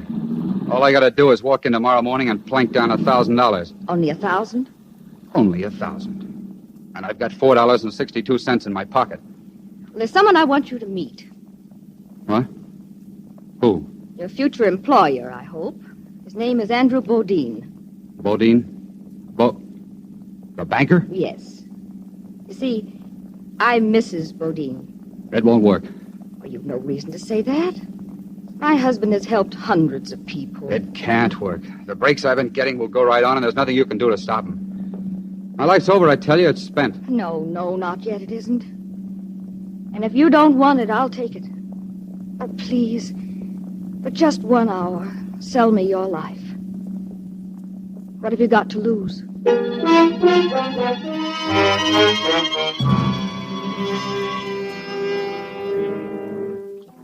She took me into the Bodine place, and we came straight to the library here. That's where Mr. Bodine would be, she said. But then, when she opened the door, Oh. I saw a young-looking guy. He was over there, working at the desk. Oh, I'm sorry, Mr. Faraday. It was just that I expected my husband. Oh, another one of those conferences, I'm afraid. He was called away only a few moments ago. Oh, that's unfortunate. Oh, this is Mr. Faraday, my husband's secretary. Glad to know you. Well, thank you. I don't believe I heard your name, Mr. If you don't mind, Mr. Faraday, I wonder if you'd excuse us. Why, certainly. My work's pretty well cleared up anyway. Good night, Mrs. Bodine. Good night. See, the fact that my husband isn't here right now isn't really going to matter too much. I'm appealing to you for help. Appealing to me for help? Yes. During the time you've been under sentence, you've naturally had considerable contact with, well, criminals. I want you to identify just such a person. I guess I don't get what you... My husband's life is in danger. I'm sure of it. In danger? But from what? No, I shan't tell you whom I suspect. I want you to find that out. I want you to give me proof. Most important, I want you to give my husband protection. How? By watching him, by observing everyone who comes in contact with him, whether casually or regularly. Oh, yes, would you just step over there to the desk? No, behind it. Now, that first drawer on the left.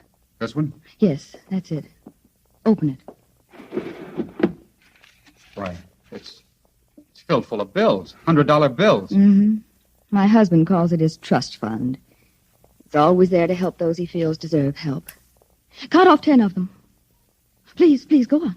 Why, I can't do that. Oh, it isn't charity. In your case, it's salary. And it will settle up that difficulty at your office, now won't it? If it doesn't, we can always add to it.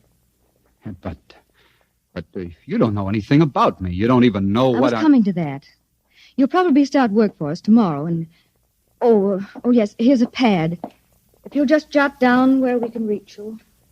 You mind? No, of course not. It's the Rex Hotel. They've got a payphone in the lobby. I put the number down there. Good. That should do it. Well, you're forgetting something, aren't you? Forgetting something? My name. I put it down, too. It's Bland. Joe Bland. Well, I'm happy to know you, Joe. Haven't you forgotten something? Me? Oh, what? $1,000.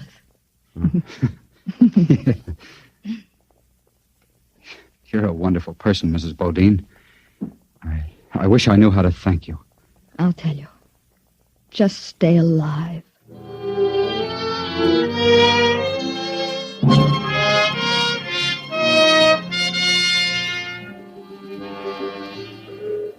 I took the slow way home tonight because, well, whether you believe it or not, Vance, there was a lot of thinking I wanted to do. Mostly about that woman I'd met. And while I was climbing upstairs to my room, I realized what she'd really done. All because of her, I'd sort of been born again.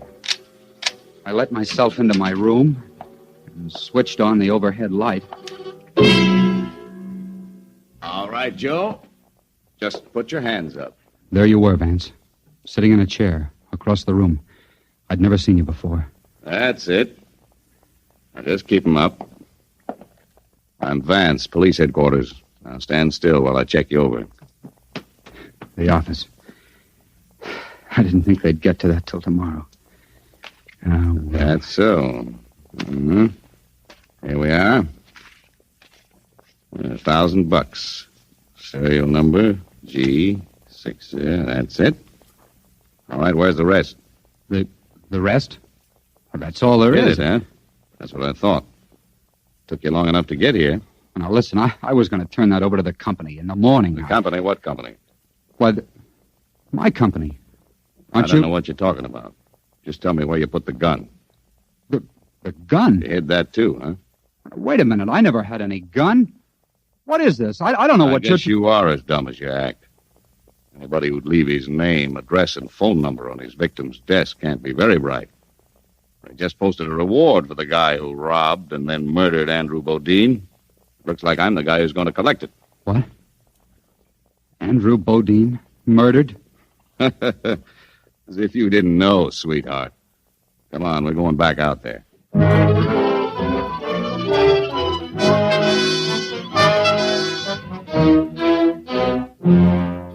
Tonight, for suspense, Roma Wines are bringing you as star Mr. Lee Bowman, whom you have heard in the first act of Sell Me Your Life by Emil C. Tepperman. Tonight's tale of suspense.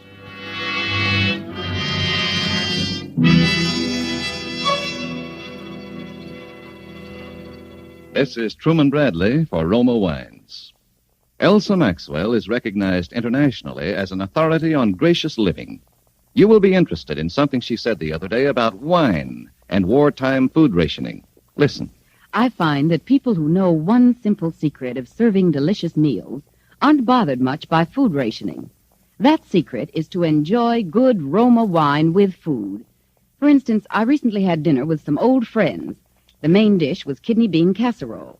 And to give this simple food a delightful party flavor, my hostess served cool Roma California Burgundy. Everyone remarked about its wonderful bouquet and aroma, and about the way that good Roma Burgundy added enjoyment to our plain meal. Such added enjoyment is one of the reasons why more and more people serve delightful Roma wine. That's a grand suggestion from Elsa Maxwell. So why not try Roma California Burgundy with your dinner tomorrow night? You'll enjoy its tart piquancy, its fruity, robust taste, the happy result of selecting luscious wine grapes from California's choicest vineyards, guided to perfection by the ancient wine skill of Roma's famed wineries.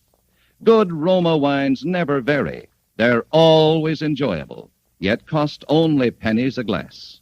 Remember, more Americans enjoy Roma than any other wine. R-O-M-A, Roma Wines.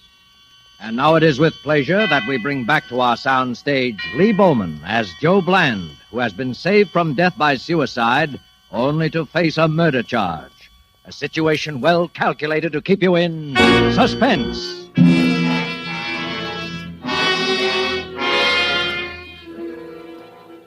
We came back here to the Bodine's library.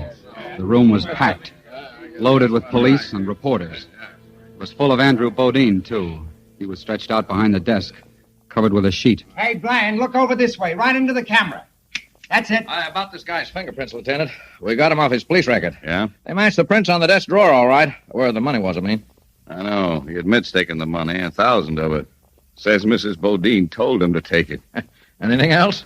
Yeah, he admits he needed the dough. Says he's about to be stuck on an embezzlement charge. Has he admitted shooting Lincoln yet? Looks like you... Oh, here's that secretary. Oh, Faraday, we've been waiting for you. Oh, well, I'm very sorry, Lieutenant, but I was with Mrs. Bodine. She's rather hard hit. Yeah? Well, here's the guy. Can you identify him? Well, I should be able to. It was less than an hour ago that I saw him. Here? Yes, in this room. He was with Mr. Bodine. Mr. Bodine? Well, that's a Quiet. You'll have your chance. Go on, Faraday. Well, Mr. Bodine was talking with him, trying to work out some way to help him. Why, You probably know of the old man's habit of picking up, bums, giving them money, trying to get them work. I'd want him time and time again. We know about that. Just go on with the story. Yeah, just go on with your lies. I told you to keep still. What for? So we can build up that phony story? Listen, Vance, I want to see Mrs. Bodine. She was with me all the time. I told you that. She can stop this whole thing in 2 minutes. She can if Faraday here hasn't done something to her. Why, this fellow must be insane. I want to see Mrs. Bodine. Now. She's in no condition to be disturbed. Furthermore, she has no connection whatever with this case. Oh, no? Let me give you some advice, Bland. Keep your mouth shut until I tell you to talk. Well, the old man, Mr. Bodine, asked me to leave him alone. So I went right to my room down the hall. There was nothing else I could do. And then? Well, it must have been about 15 minutes that I heard a shot. I rushed in here and there was Mr. Bodine. He was dead. What about Bland? Gone. Well, that's pretty fast. Since you were only down the hall, you'd have seen him leave, wouldn't you? Well, not if he left by that window there, and that's just what he did. It was wide open, just as it is now, sir. No sign of the gun, huh? No, nor the money. Almost $21,000 missing. Uh-huh. You don't fool around, do you, Joe? You know something? You're going to tell me where the rest of that dough is. You can find that out from Faraday. You're also going to tell me about that gun. You can also find that out from Faraday. Can't you see it? He's the killer. You can forget that right now. You're dead, Bland. You haven't a chance. You haven't any kind of a case at all. Well, get Mrs. Bodine in here. You'll see what kind of a case I have. You'll see what kind of a case he's got, too. I've had enough of this. Hey, you. I'll get her myself. Hey, come back here. You're not going anywhere. Get your hands off me. I tell you, I'm going to find Mrs. Bodine. Mrs. Bodine. Oh, dear. Oh, Mrs. Bodine, I didn't want you to be disturbed. Now, please, you'd better go back to your room at once. It's all right, Mr. Faraday. I kept hearing my name called. I'm Lieutenant Vance, Miss Bodine. This man here beside me. You happen to know who he is? This man? Yeah, me. I've never seen him before in my life.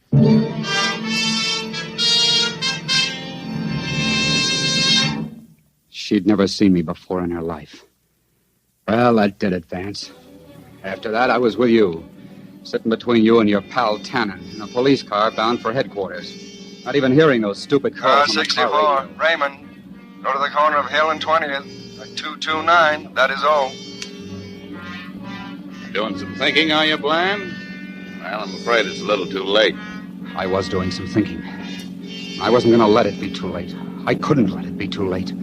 How about it, kid? Anything you want to say? Yeah, I'd like a cigarette.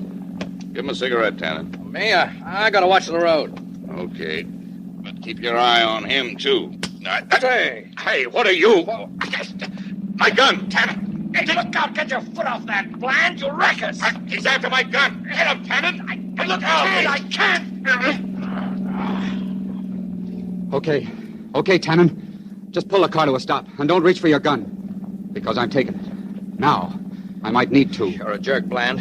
This'll never work. I'll try anything, even suicide. Didn't you know?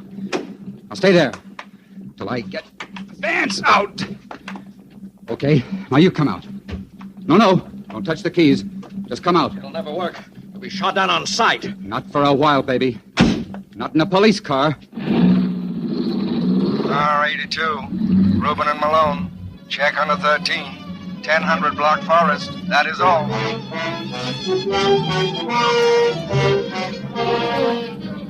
Attention all cars. Attention all cars. Joe Bland, accused slayer, has just stolen police car 46. Then I heard it. Over the car radio. This man must be apprehended. He is desperate. Shoot to kill. That is all. Attention all cars. Report from police car 13. Bland has just been sighted passing Serrano Street. Speeding northward on Fountain. All cars proceed toward northern end Fountain. Intercept. That is all.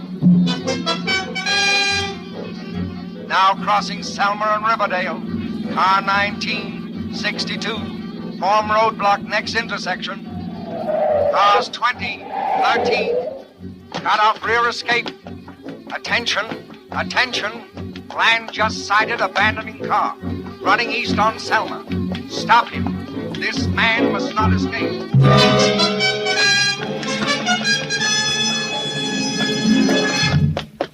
And somehow, some way, by running up alleys, by hitching rides, I got back to the Bodine place.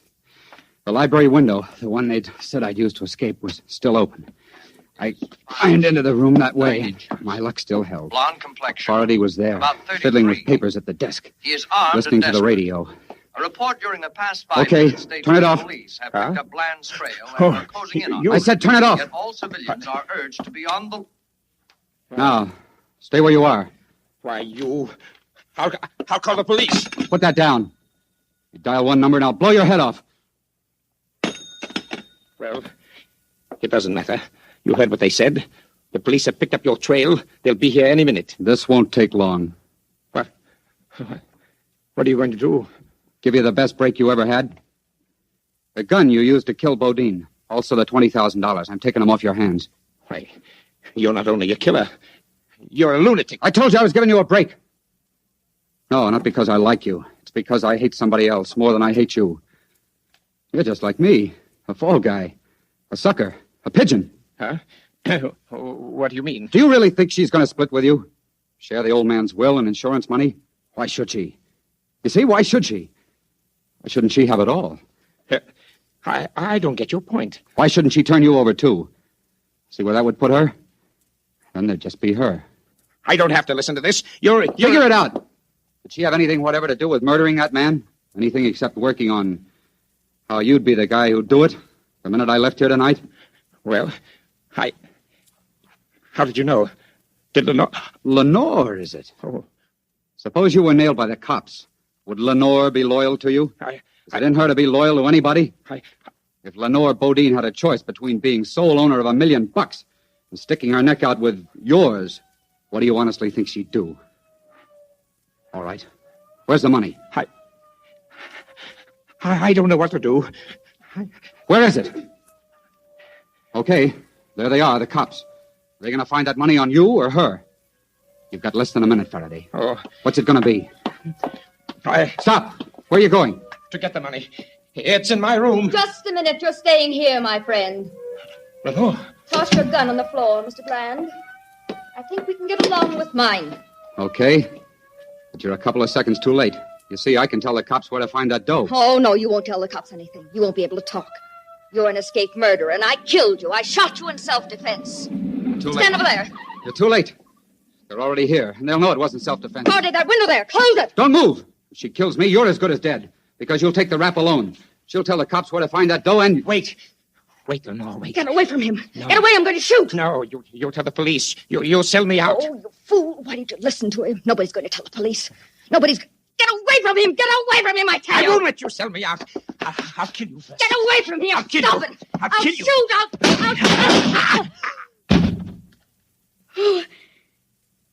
kill you. shoot! I killed him. I killed him. All right, I killed him. Richard. I killed him. Mrs. I Bodine, killed him. you've got the gun. Yes, I've got the gun. But I was too late. I tried to get it out of his hand before he shot Faraday.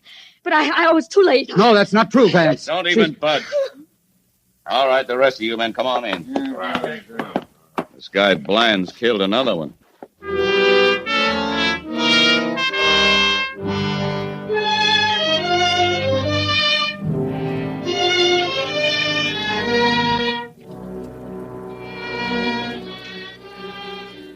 There you are, Vance. That's the story. And like I said, you don't believe it. Doesn't matter anyway. I can't win. What's the use of trying? Come on. Let's go on back to headquarters. And Lieutenant, please see that he stays in the car this time. Don't worry, Mrs. Bodine. He won't be back here again. You all set, Tannen? Yeah. Want me to bring this gun along? Yeah, Exhibit A. Careful you don't smudge any of the prints on it. Right. Okay, boy. Prints. All right. Prints. Fingerprints. Huh? Yeah, fingerprints. On that gun. Well, that's it, Vance. My prints aren't on it. They never were on it. Only hers. Because she's the only one who ever used it. That's not true. Prints. No fingerprints on the gun. No fingerprints on... Yeah, the window. That window over there, Vance. The one you said I opened. Listen, the catch on that window, it doesn't have my fingerprints. It only has Faraday's. Or yours, Mrs. Bodine. He's lying. Don't listen to him. Yeah? Look, Bland, so it doesn't have your fingerprints on it. Maybe you wore gloves, huh? If I had, I wouldn't have left prints on that desk drawer, Vance. That's the drawer where the money was. And incidentally, you'll find that dough in Faraday's room. How about it, Lieutenant? Convinced? I rather think I am. What about you, Mrs. Bodine? Are you convinced? Yes, I suppose I am. Well, it looks as though Mr. Bland will have company on his trip to headquarters. Ready? I'm afraid I won't have the pleasure of joining you. Thanks very much anyway. Haven't you forgotten something, Mr. Bland? It was a little matter of embezzlement, I believe. I'm so sorry I wasn't able to help you on that. Oh, you did all right. That $5,000 reward you posted. I think I've won it, don't you? Now, wait a minute. The guy's got a point, Mrs. Bodine. The way I see it, that reward ought to take care of the embezzlement charge. with quite a nice sum left over. Looks like you got gypped, Lenore. You asked me to sell you a washed-up life. I think you'll pay for it with your own.